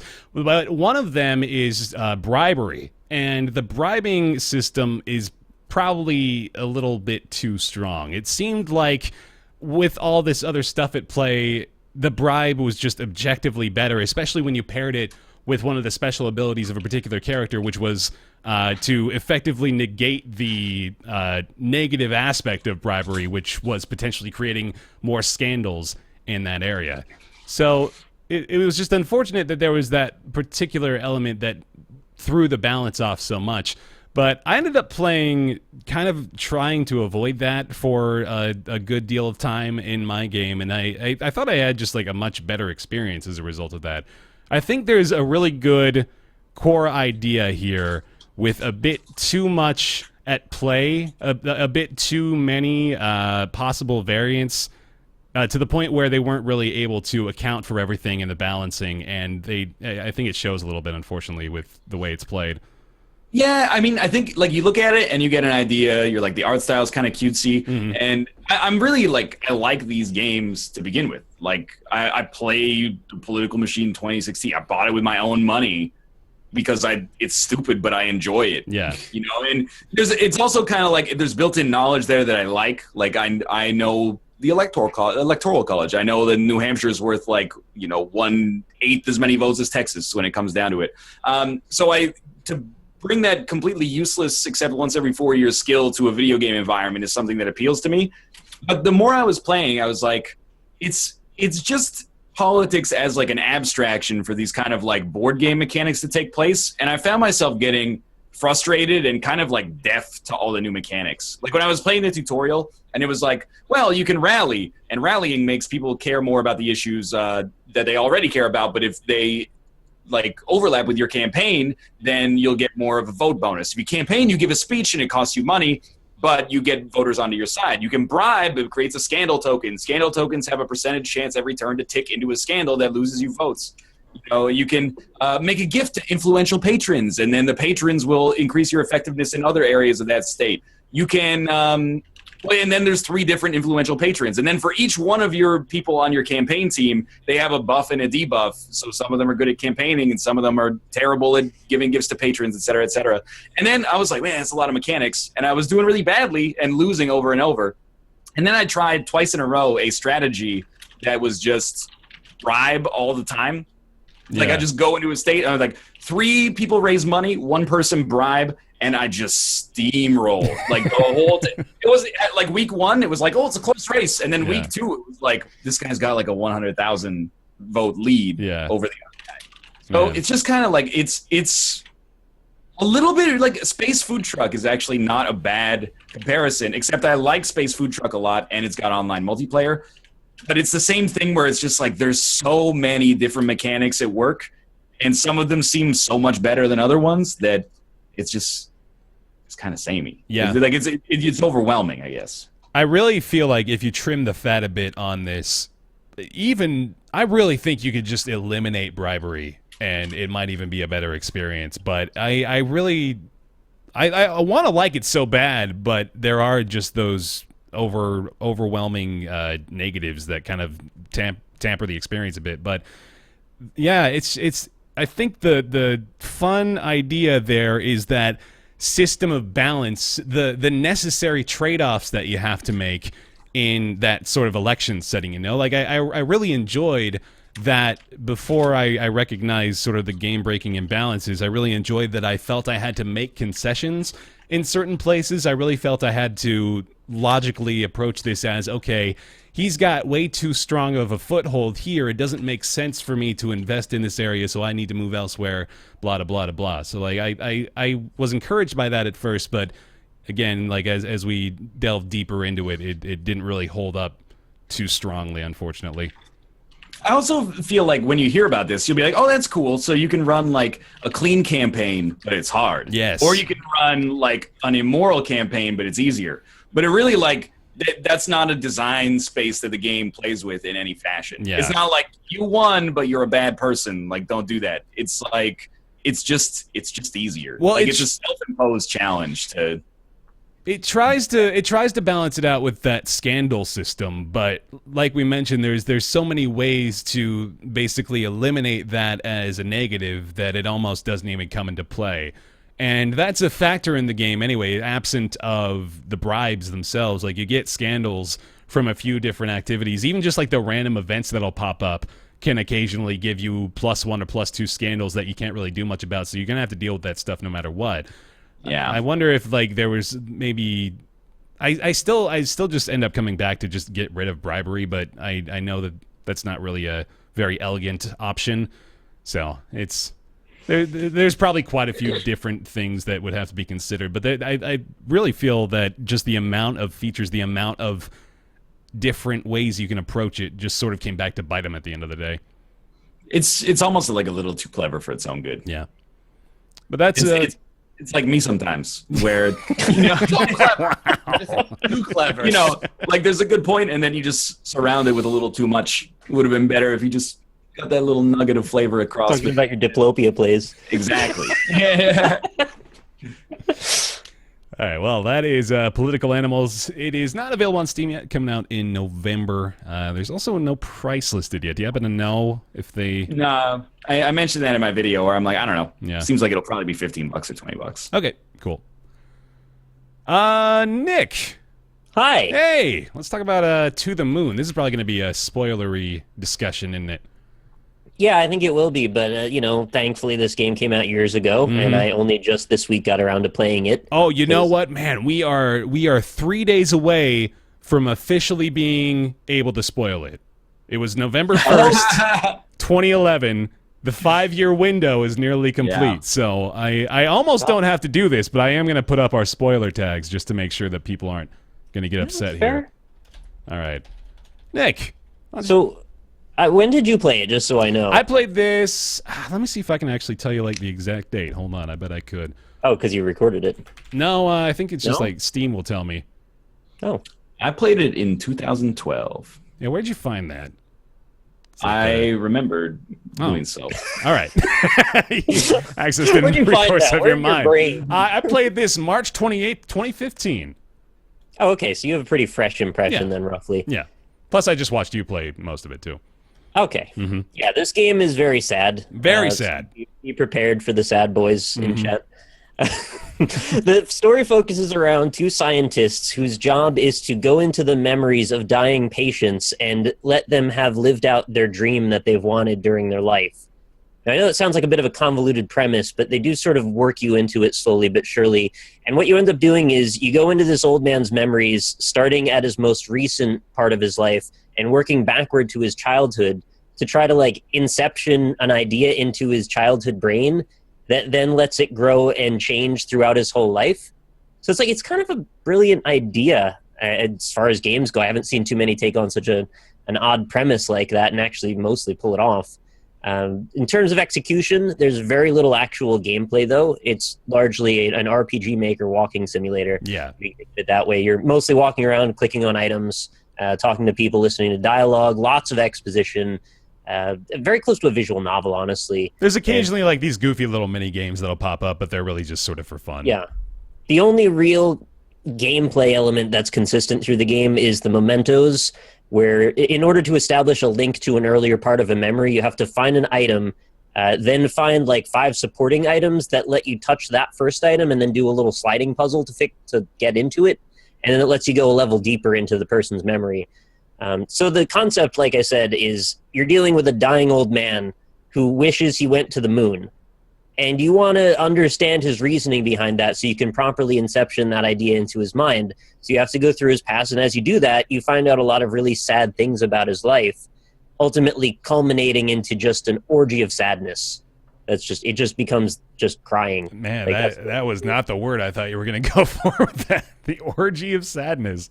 It's many layers of overlapping sadness, so I figured that sort of worked. Yeah. But you're right, it's probably not a traditional way that you describe that.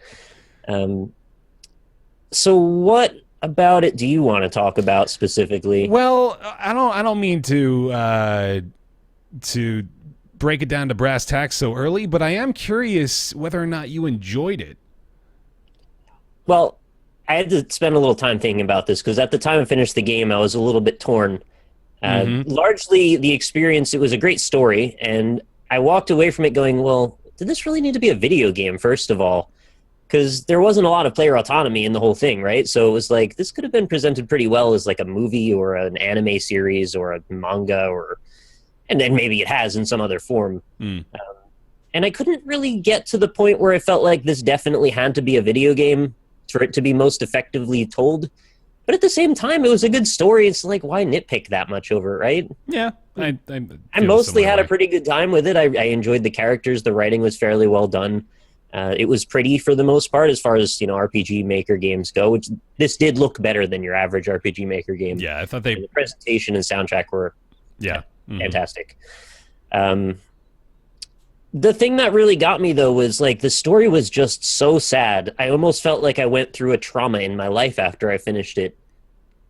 It was I had a really dark moment of do I want to be this sad willingly? I don't know. It made me question things about the nature of actual human interaction and love. Man. And, it was was wild. But I tend to go to those places fairly easily.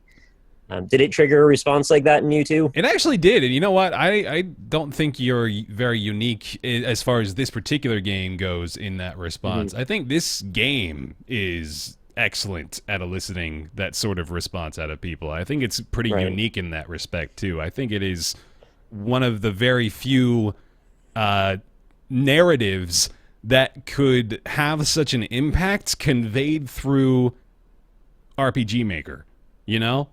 Like, it's pretty impressive, honestly, I'd say, that they were able to do that. And I think now you're echoing the sentiment that they did indeed make you have an emotional response, a pretty powerful one, I'd imagine, from and it's at story. the expense of rather boring gameplay, which was actually like another hurdle that they got over, because in a lot of situations, I might not have made it through to the payoff of that story if the writing wasn't good enough to hold me through the parts where I'm basically just walking around a room hitting spacebar 100 times. Exactly. Because that was the majority of the game. It was really just arrow key spacebar, arrow key spacebar. And it's like, all right, okay, we got some dialogue. Let's settle in for a little more reading and enjoy that. So if you're into this for the gameplay, you're not going to get much. No. But if you're into it for the story exposition, the writing's worth paying attention to. The philosophical elements, though, I think are the most interesting part. And I think what I was really cued into towards the very end of it was I was really questioning the motives of the main character that you play as. And part of it was a little bit due to my ignorance, because the story is sort of complex and requires a little bit of unpacking to really get the nuance of what's going on. Yeah. But essentially, he's in a relationship, and this is the spoilery part here. His wife, he meets when he's a very young child, and then he goes through this extreme trauma that causes him to forget the initial meeting with his later in life wife. And then they happen to get together anyway as a result of other circumstances. And they have this attachment that he doesn't fully understand, but she does. Because as far as I'm aware, she was some level of autistic, right? Was that the... I don't know if they ever specified they never it. give it a label? I have no idea. All right. Well, she had a disorder of some kind that they never really describe in great detail. Yeah. And she has an impeccable memory and a very strange, like her style of interaction is not traditional with other people. So she definitely, like, she has a lot of trouble instigating outward information, but if she's given information, she can return it. And since he didn't know how to give her the information to get the response, she could only approach that information from a very fractured, kind of puzzle-like, enigmatic corner. Yeah. And her way of doing that was to make about 1 billion origami rabbits, because those were a callback to her original memory with him that he didn't have. So his wanting to go to the moon was actually like one level removed from the actual real story of what it was. It was a metaphor, but he didn't know it was a metaphor. And I definitely did not examine it to that depth during my playthrough. I didn't even actually think much about his intrinsic motivation, which I know was something that kind of bothered you, didn't it? Well, I think I was a bit wrong when I first said this, because I was thinking about it more, and I might have just said, like, not fully understood what I was saying. But I thought he was being really selfish because of the way he was coming across. And it seemed to me like he was using her to sort of get through his own vulnerabilities, and that he didn't seem to really love her in a way that made sense. It was sort of like he wanted to love her and did, but didn't really feel it. Yeah. So he was just going through the motions. And then at the end of his life, like, and this is where it made more sense if you think about the prior backstory. At the end of his life, his only aspiration was to realize his dream of going to the moon, which he didn't know why he wanted. So it was sort of like replacing the only good thing he felt like he had in his life with something that had nothing to do with her, even though it did. It's complex. And you know what? Like that, there's a lot to it, and I think it's pretty easy to get lost in the midst of all this jumping back and forth between timelines too. But it really, man, it's just at the end of the day, I think the thing that they wanted to hammer home at the end of the story, they did a pretty good job of doing. You know, like they got their emotional point across, and they did it very well. But I also like that the level of complexity involved kind of doesn't really leave you with a happy ending, you know? It leaves you with a lot of questions that you're asking yourself, right, and kind of remains. It lingers. So intense dissonance because the actual ending of the game is directly at odds with what the character actually wanted. He just didn't know he wanted that. He thought he wanted to go to the moon, but the moon was a metaphor. What he wanted was to just be reunited with his wife. Yeah. Really. Yeah. But he didn't know why. Yeah. Confusing. So the fact that they could get across this level of nuance in a narrative is pretty impressive, especially in a game with limited production value in a way. I mean, they used it well, and they did a lot of things that most RPG Maker games don't do. So I give them credit there. All right. So do you see why we so vehemently requested you play it, though? Well, of course I see why. Okay. I just don't know if I necessarily resonated with it quite on the same level as you did, because I think I took a bit more negativity out of it than positivity. But I'm still glad I played it, so don't get me wrong. Right on. All right. Awesome. Well, there you go. If you haven't played To the Moon yet, you should. Hopefully we didn't spoil too much of it for you. We probably did. But all the same, it's a great experience. $10 Probably on Steam. Follow what I was saying. Yeah. I had trouble with it, honestly. I played it like a year ago. So there you go. That's Good game. Yeah. Oh, you played it? Yeah, remember you said you played it in 2012. Yeah. Mm-hmm. There we go. Back in 2012. Yeah, Played it through in one sitting. That's a good game. Sweet. I as well played it through in one sitting. I feel like it would have been better suited toward 2 sittings. Really? I was pretty in favor of my one sitting experience with it. It felt a little long at times when there was just so many stretches of just click on everything. Yeah. But like I said, whatever. The story made up for it. Cool. Mathis. Hey, man. Hi, what's up? Yeah, Hey. good to have you back. You want to talk to me about Titanfall 2? Sure, I'll talk a little bit about Titanfall 2. So I've been playing Titanfall 2. I played about 2 hours so far of the single-player campaign, and I've put about 5 or 6 so far into multiplayer, I think, all told, Nice. yesterday and today. I'm really, really enjoying it. There's a lot of things that carry over from Titanfall 1 to Titanfall 2, but kind of like the good bits, like the mobility of the pilot and then hopping from like wall riding and all that stuff is great. But multiplayer is where the meat of the game is going to be. Single player is I don't want to write off the single player. The single player is fun. It's very B-movie cheesy action with like you in a connection to your Titan. Your Titan has a personality, but he's very much like your typical robot doesn't get a joke personality. So he'll like you come across your Titan after a while, and you're like, "Oh, did you miss me, buddy?" And he's like, "I would never fire at you. That goes against protocol." Blah blah. I'm like, "Oh, I get it. Hilarious." Oh, Okay. he's a robot. And that's like his thing. Like he just doesn't get jokes, but I'm for that. I'm surprisingly for that, I think. that's the story of the game is you basically bonding to your Titan the whole time. Like that is the which I'm assuming he's gonna blow up at the end. But the multiplayer is really fun. Where the multiplayer in Titanfall 1, I remember enjoying the beta and like the early release, and then I didn't care.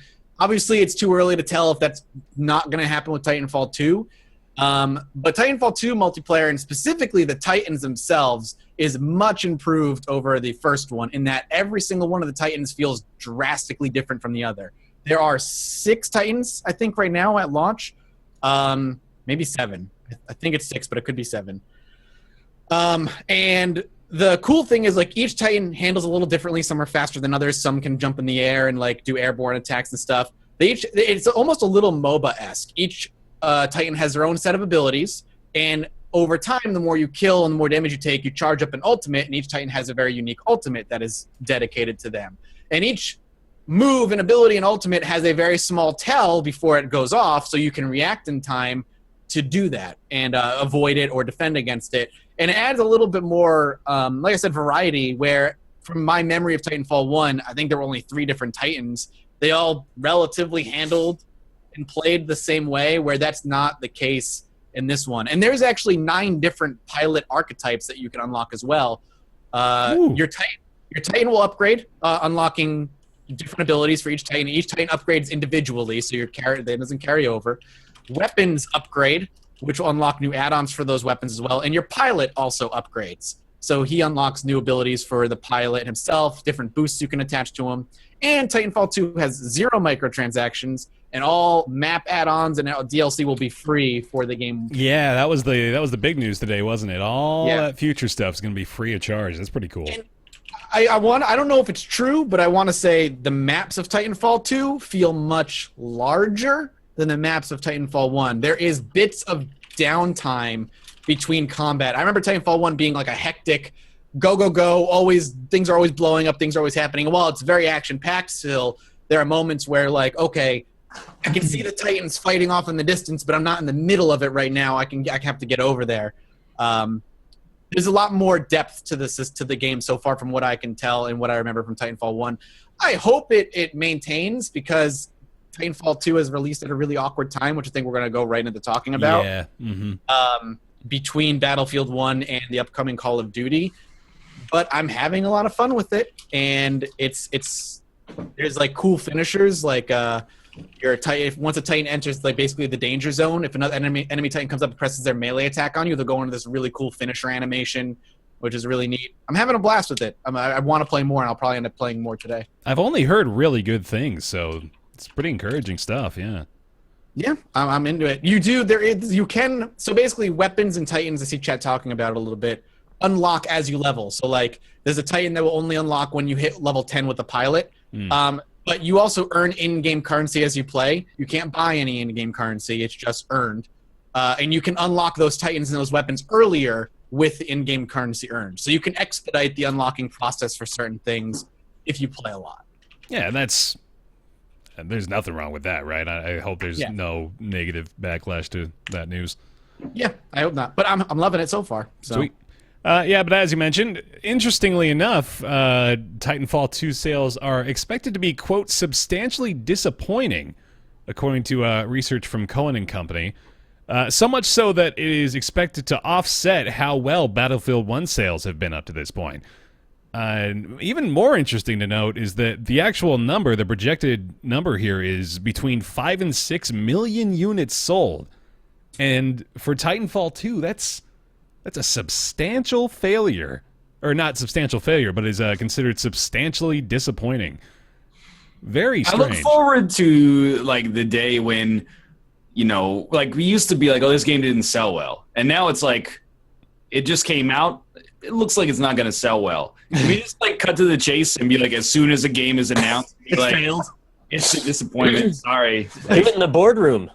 Dude, yeah, I can imagine like the E3 announcement, all this hype, and then immediately the guy walks on stage and is like, this game is a disappointment. Yeah. We've canceled it. The trailer didn't sell well. It's Homefront 3. Homefront 3 has been canceled. He just comes out, it's like, we've canceled it. And, I mean, I don't know. I think I'm going to separate this into two subjects. Okay. I'm excited to play Titanfall 2. I was bummed that we got sent duplicate codes, and hopefully before the weekend is out, we'll get non-duplicate codes, and then I will definitely play the game. Yeah, same. I wanted to try the single-player mode quite a bit, and I heard Sinvicta loving the multiplayer, so I'm interested. Mm-hmm. Yeah, and it just like it's nice to have a game that's like easy to play casually. Like I know that the attitude sometimes is like, oh, the first person like near futuristic military simulator, like you got to be super hardcore. But compared to like playing Shenzhen.io or Hearthstone or something like that, where you're like, I have to win or my self-esteem will fall, then like something like this is really nice. As far as the sales thing, I don't really care. Like, yeah, I hope it does well if it ends up being good. I mean, that's like the most milquetoast response I can give. But I don't care about EA's share price in the end. And to be honest with you, I don't really care if Titanfall 2 sells so badly they don't make a Titanfall 3, because those people still exist on planet Earth. They can still make games. Yeah. They're not summarily killed if the game. Exactly. It's not like they're wiped from existence, but This is like, yeah. Go ahead. Sorry. Well, the games industry.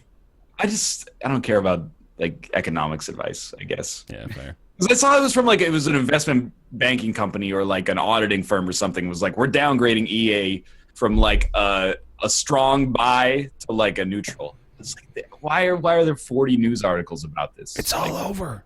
Yeah. Oh, okay. Let me sell the EA shares that I picked up. It's a huge overlap between like the 5 to 6 million people who are going to buy Titanfall 2 supposedly, and people who own EA stock. I'm sure. They just have those GameStop counters now. You can pre-order Dishonored 2, and then you just pull off a few shares of stock from the list. That'd be really Genius. No, I'm having a good time with it though. Like, I really hope the community lasts, unlike what it did with Titanfall 1, because there's some really cool like little co-op moments. Like me and Victor were playing earlier. One of the things you can do is, like, as a pilot, much like the first game, you can jump on an enemy Titan and you can rip out its power core. Mm-hmm. But this time, like, the power core actually has a use. So Sinvicta would jump up on an enemy Titan, he'd rip out the power core, you could throw a grenade, do damage. But then you can come over to me, I'm in my Titan, he can mount my Titan, and he takes the power core he just stole and he puts it into my Titan. Oh, yeah. He gives me like an extra boost of like health and stuff. Mm-hmm. Or if like an enemy does the same to you, if you kill him before he gets to another Titan, you can take the power core back. Like, you can hop out of your mech, grab the power core back, go back into your mech, and it'll give you what you lost back. Like, little things like that is just adds a little bit of depth to a very arcadey multiplayer shooter that adds a lot of fun. Yeah, it's a really good time. It adds. Blast. I don't know what happened there. Really good time. Old man Mathis. Thanks for the input, buddy. Long diglets. Woo! Yeah, well, that's Titanfall 2. It's available on Origin for $60. Or is that the deluxe edition? No, standard edition $60. Deluxe edition is $79.99. 80, I think. Yeah. Mm-hmm. Okay. All right. I'm debating this internally right now. Maybe a little more time with Civ 6 in the oven. You think next week, or should we just tackle it now? We can talk about it in more detail next week if we want to wait till next week, just because time. Yeah, like I'm finding, honestly, like I've got 9 hours in Civ 6 at the moment. I didn't realize how much it changed. It's a very different game now. It is drastically a different game from Civ 5, especially the base, and the base game is very different. Yeah. So let's just go ahead and dive into it for a minute here. So Civilization 6 came out last week. I think it was even just last Friday while the show was going. And I, myself and Mathis, I believe, have had an opportunity to delve into it for a little while here. In fact, me, Rob, Dan, Sinvicta, and Austin are all doing a little series over on YouTube if you want to check that out too. Cross promotion, but it's pretty great, actually. Like I had fine expectations for this going in, like it's a Civ game. I've played plenty of them before. Never really disliked one apart from maybe like the core Civ 5 launch experience, which got a lot better over time. But this Civ 6 out of the box, I am pretty goddamn satisfied with. There's a few issues. AI, for example, is still kind of hectic. God awful. Yeah, that's an easier way of saying it. But yeah, they're really unpredictable and generally hostile for no apparent reason. The problem is because of the hidden agenda thing that they have now. So AIs get like hidden agendas and what they like want to do. Oh yeah. Mm-hmm. Thing, and that you don't know what that is, so you think you're fine with one particular Civ, but because their hidden agenda heavily puts them as warmongering people, you think you're fine, and then they declare war on you out of what seems like nowhere, because you don't understand that their hidden agenda thing is like, I need you to kill everybody. That's my job. Right.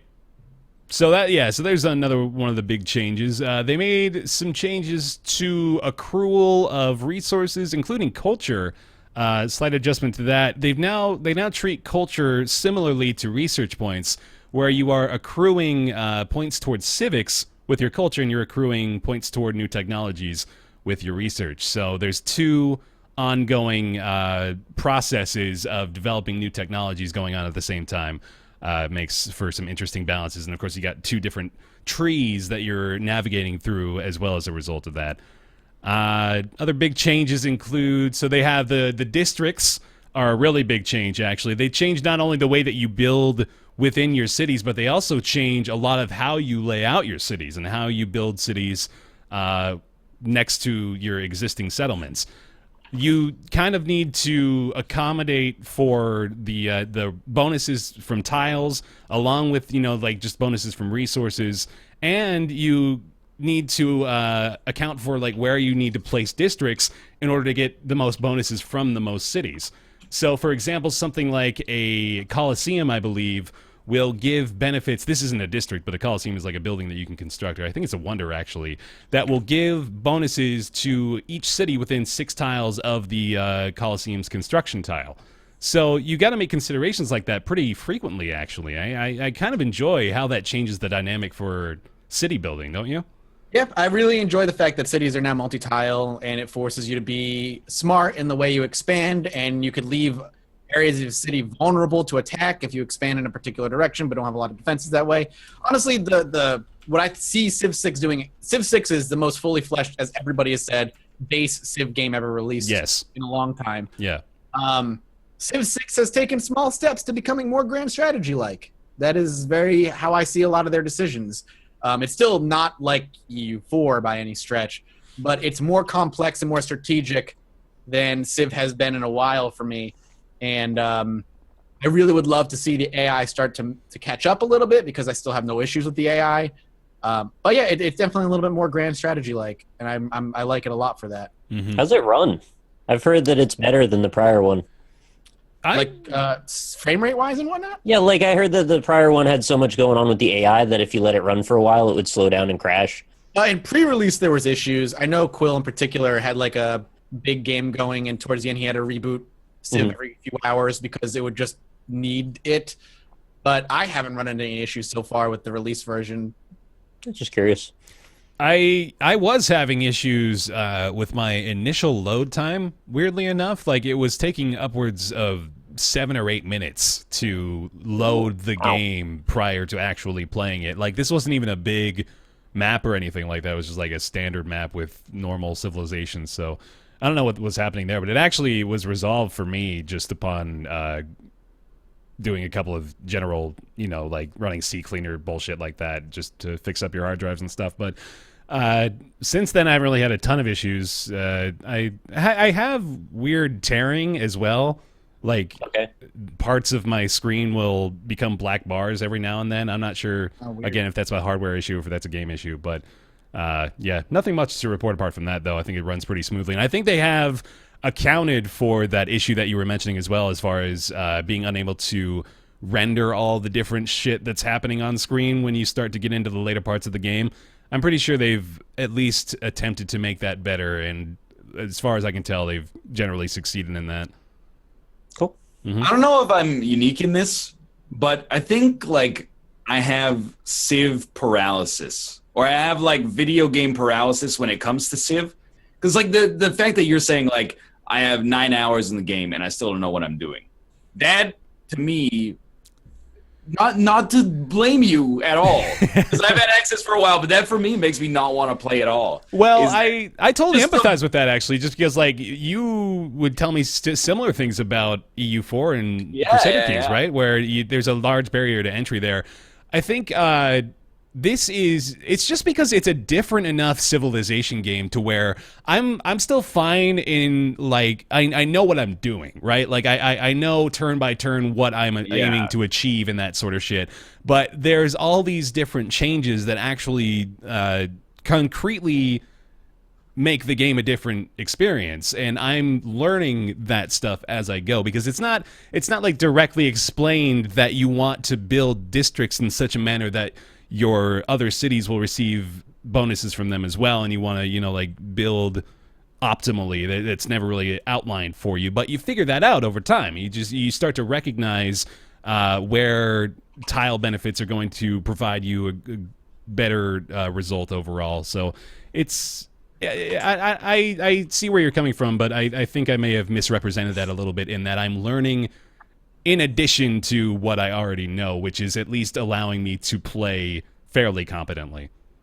I think it's like, to make a metaphor, it's like you switch schools and then you show up and you're like, I know video games. And then you walk into, like, video games 101 and the teacher's like, so as you guys know from yesterday's homework, and then they just write out like a bunch of shit on the board that you've never seen before. Yeah. And you're looking around and everybody's like, yeah, of course. And you're like, oh God, I don't even know how to do it at all. Like, there's so much, like, I feel like I get this maybe irrational idea that everybody's really good at Civ. And when I play Civ 6, I'm like, what do you guys build first? And like, oh, get out of here. Go back to Civ 2, nerd. Yeah. But you got into RimWorld, and that's like that, right? So what's the difference between the two? I guess, like, desire, honestly. Right. Yeah. Like, for whatever reason, I don't feel the pull for Civ 6, which is not a criticism of the game itself. Okay. It's just like, I don't know. I don't know what did it in RimWorld, to be honest with you. Yeah, just curious. The storytelling mechanics are a little bit more immediate in RimWorld, maybe? Yeah, I don't know. Maybe something like that. Like, it did take a while for RimWorld to grab me. Like, it probably took like 4 or 5 hours. But when I was playing Civ 6, I found that I was just kind of like mindlessly... Next turn, yeah. What do you want to build? And then I wasn't even like considering what I wanted to build. I was just like, I've got the advisor say I should build that. Basically, and then just doing that, and then I'd be like, oh, okay, well, they built the Hanging Gardens before me. Well, let's do something else. And like, I think that I need to approach that game with like a more mindful determination, but I just don't feel the pull right now. Civ, to a certain degree, I think is kind of what you make of it. Like, for example, in the multiplayer series that we're playing, Dan hasn't had a ton of experience playing Civ, but he's still having a blast because he's just like going balls to the wall. He's building all these units. He's going on the warpath. He's going crazy, and like it's a perfectly valid way to play the game. Most people, I think, tend to prefer like the dormant. Okay, I'm working on my culture. I'm working on my faith. I'm working on getting my gold accrual up, but there's different ways to play it, and I that doesn't really save face for whether or not you even have interest in the game to begin with. And I understand that too, because I think we have a similar feel. Your feelings towards Civ may be kind of parallel to my feelings toward RimWorld, in that I understand why a ton of people enjoy it, and I see the appeal. It's just it's not really drawing me in personally for what I'm looking for. Yeah, but RimWorld is like really good. Yeah, but so is Civ 6. Yeah, but like RimWorld is like really good. I know, bro. Maybe it's the difference between micro and macro. Maybe Northern Lion prefers the more micro, Bear prefers the macro. That's definitely a possibility. I think maybe you might be right. Like, I have no tolerance for like RTS style macro, but weirdly enough, I guess the more strategy games I play, the more I'm like, I want a low level bit of control, at least with what's happening. Like, I don't want to be like, you go here and mine and then go back to the base and then go mine. But I want to be like, what's the name of my miner? Yeah. What's his life story? Where do you want to make a story? Yeah, I got you. Yeah, I guess in RimWorld there's also like a lot of emerging gameplay potential that I have not really found that exists in Civ, except to the extent that everybody's like, "Oh, Gandhi nuked me," and you go, "Oh, Gandhi." Right. Kind of get into Dwarf Fortress, Ryan. I guess like that's the next step. Is like 2018 is just going to be like the original Rogue Dwarf Fortress, and then like I'll be like working with Arduinos. I don't even know what that is. Arduinos? Arduinos? Is that a type of Madrinas? It's like a microcontroller. Yeah. Can I ask a question about Civ? Because I have very little experience at all with Civ. I've played maybe an hour of it in total. I played more EU4, believe it or not, with Rob. What does Civ 6 offer from the perspective of someone who's never played it but sort of enjoyed EU4? You said it was stepping more toward like a grand strategy angle. I think, well, actually, Mathis, I kind of want to hear you expand on that. The fact that it's more grand strategy. Just the fact that Civ, in my opinion, so far has added a little bit of a new layer of complexity that they didn't necessarily have before in multi-tile cities and that kind of thing. Hidden agendas, hidden agendas to me remind me a little bit of CK2 in the rulers having their own personal wants and desires and them trying to attain that. But if you're coming from wait, what? Hold on. That was my fucking noise. Okay. It's different from EU4 in that, first of all, Civ is turn-based, and that in and of itself lends itself to slower pace. Though EU4 you can pause it. Man, it's hard to compare the two though. Civ is just a simpler game. Yeah. You're not worrying about nearly as much as you are in EU4. Or EU4, you're worrying about marriages and children and alliances and trade deals and embargoes and peace treaties. All this approach it from the other direction. What do you worry about in Civ?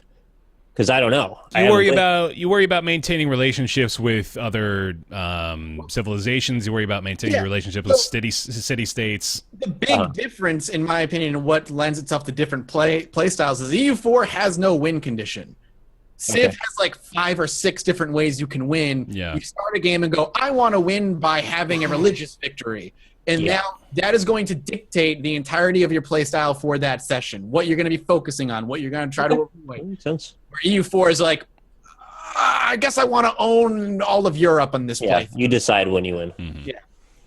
I also think, going back to what Ryan said about Civ sometimes boiling down to, okay, I'm building these 3 things and I'm almost literally doing nothing apart from next turn. That might kind of be the appeal for some folks as well. Maybe don't want to have that extremely engaging micromanagement experience with a strategy game, but do want to kind of like have that overarching sense of control. And it's kind of just it's a bit of a lapse in your brain. You just let the automatic processes take over, and you're just sort of zen out. You got your zen experience going. I think it's not like you don't do that in EU4. Like, I don't want to represent EU4 as like a game that you 100% are in the moment the whole time you play. Like, there are times 5 speed camera, exactly. You're on speed 3 or speed 5, just like decades are rolling by. Yeah. Like, I'm just waiting for like this casus belli to fabricate or something like that. Or that random time that but the EU4 has its own things where like that random time I'll remember I banged like the Princess of France, and somehow through that I ended up inheriting all of France during that multiplayer session out of nowhere. Yeah, that's the rule, isn't it? Yes, basically. That was the law of the land. It has like more built-in emergent gameplay in the sense that you're starting from like a real historical context. Mm-hmm. So if somebody is like, well, I started playing as Burgundy and then I annexed France, you'd be like, damn, dog, that's crazy. Whereas in Civ, you're like, I played as Burgundy and I took over France, you'd be like, that seems totally normal. Yeah, it's just like like Civ is more of like a board game in the sense that like everybody has a balanced start, everybody starts at the same level, so it's skill mostly that determines things. Whereas in EU4, there's a huge skill component, but also not every country's created equal at launch, and Yeah. Am I wrong to say, if we bring it back to that macro micro thing, then that Civ 6 is like macro, EU4 is macro micro, and RimWorld is micro micro? In a weird way, yeah. Yeah, and I'm also going to go ahead and call dibs on the rapper name Micro Macro. Any of the combinations really pretty goddamn good. All right. Well, that kind of gives me some framework to put it in perspective then. Thank you. Right on. Okay. We may talk about this a little bit more next week, but for now, that's Civ 6, currently $60 on Steam. You can get the deluxe edition for $80. And apparently you can get a Steam controller Civ 6 combo for $109. So there you go if you want that. I actually heard pretty good things about the Steam controller too. So there you go. Time for everybody's favorite segment, I believe. I didn't forget anything, right? We're good? I think we're good? We're good. Okay. We're good. Time for everybody's favorite segment is Ask Roundtable. Ask Roundtable is the weekly segment where you send your questions to roundtableyt@gmail.com. We do our best to answer them. This week's question kind of fits in with one of the docket items today. It comes from Niall. Thank you, Niall, for the question. He asks, hey, Roundtablers, how do you feel about the equivalent of unions or similar organizations to protect the interests of esports professionals, to prevent them from being taken advantage of by team owners or game publishers? Many thanks, Niall. Thank you, Niall, for the question. I'll open to the floor here. I'm like super in favor of it, especially when you consider that, esports can be huge business, and a lot of professional esport athletes are either young adults or not even adults yet.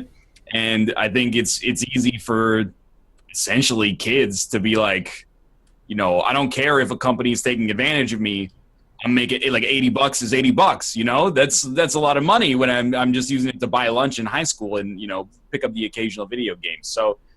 Especially when you hear all these stories in esports about like tournaments not paying out, organizations even not paying out to their players, I think it's a really, really good thing.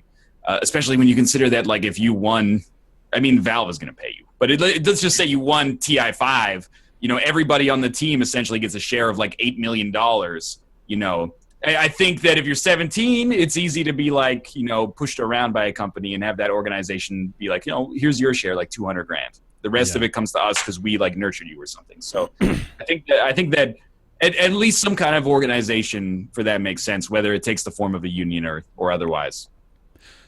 Yeah, I agree.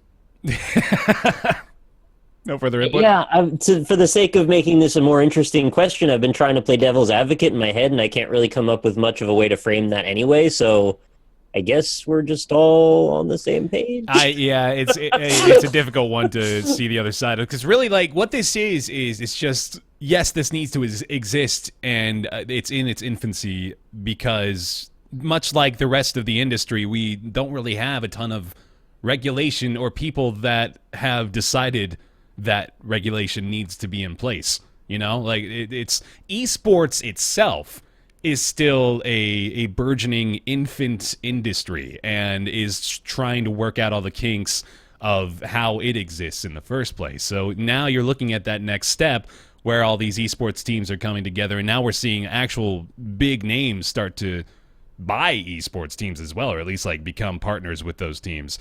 So it's becoming a lot more legitimized, and because of that, I think we're going to see a lot of developments like these. We'll more than likely see unionization or any sort of organization, maybe something like FUPA, for example, in regards to YouTubers. You know, like that's a new organization that is trying to look out for the interests of people that aren't really represented well, especially when you're looking at big legal cases involving a lot of money. But I kind of wish it wasn't called FUPA. Yeah, it does definitely make it harder to take it seriously, but it's a legitimate thing. So I know. Yeah, but yeah, I don't think there's a lot of dissenting opinion on this one as far as we're concerned. Yeah. Generally speaking, we're all pretty pro-union there. So Chat just gave us a controversial question. Thumbs up. Hooray. Cool. Yeah, thank you, Niall, for the question. Appreciate it, buddy. And if you guys want to send your own question in, feel free to send those over to roundtableyt@gmail.com. Now it's time for everybody's favorite segment. After their favorite segment, it's Nick's Weird Games.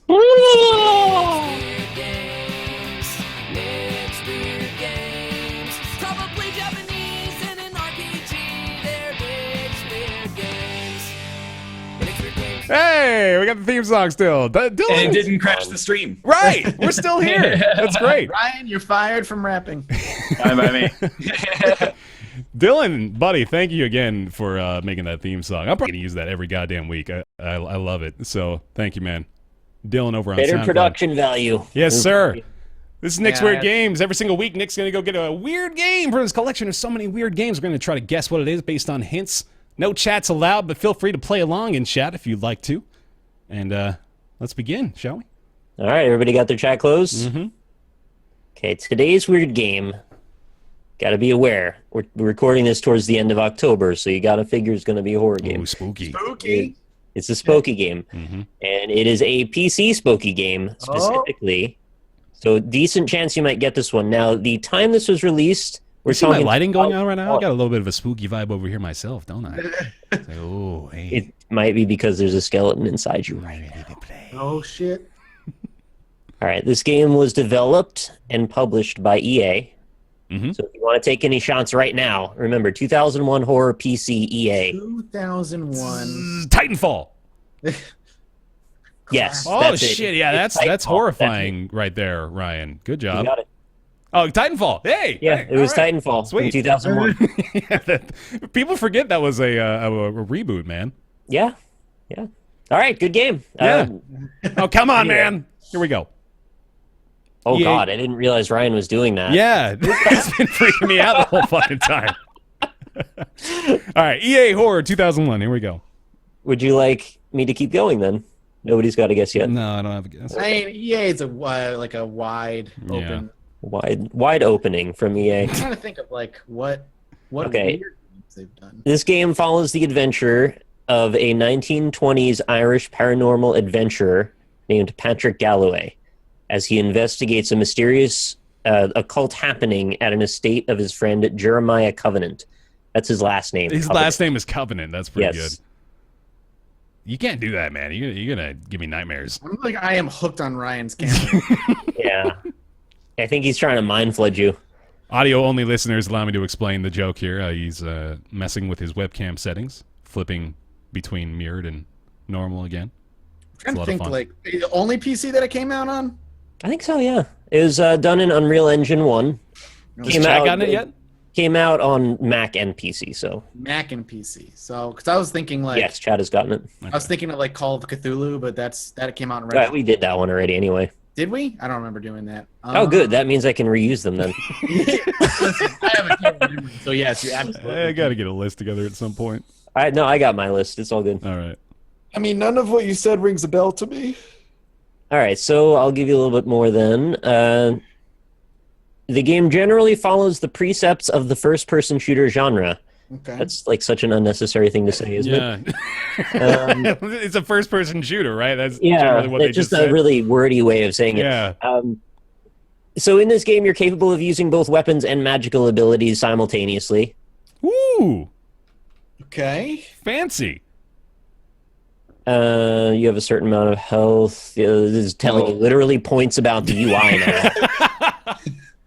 What a revelation. Have a certain amount of health. No more. We live You're gonna love this wondering one. how many Each time points the we player have. is hurt, each time the player is hurt by an enemy, the health number is continuously reduced until it reaches 0. Wow. That's a selling point. Wait, we No, found no, the I'm best reading this back from of the the wiki, box man. description of any game. I'm Please reading keep it from the going. wiki. Pressing the power button on your console with the disc in the tray, the game will proceed to load. I feel like what you've said, I would have known by now. Is there anything that can like throw me in a more direction? The game has been designed to receive commands via button input on player controller. The game lacks any form of multiplayer. It was originally planned to ship with multiplayer, but they stripped it out at the last minute. All right, I got got nothing. nothing. Yeah. Yep. Tap out. I feel like there should be one more hint or something before we call it. Do you think we know this one? I think you will know the game when I say it, yeah. Okay. Well, okay, if I give you this hint, very likely you will be able to get it, so I may as well just throw you a softball and see. Yeah, why not? This game was featured through the guidance of a prominent horror writer. There are a few of those. Was Stephen King didn't have any fucking games. Clive Barker did a couple. I'm thinking like Goosebumps. Clive Barker did Jericho, but that was like Wasn't an R.L. Stein game, Nick? No, it was not. Okay, I guess maybe I went far back enough that it's not still in your minds anymore. I'm sorry, man. No, don't be sorry. It's not new. It's okay. The game today.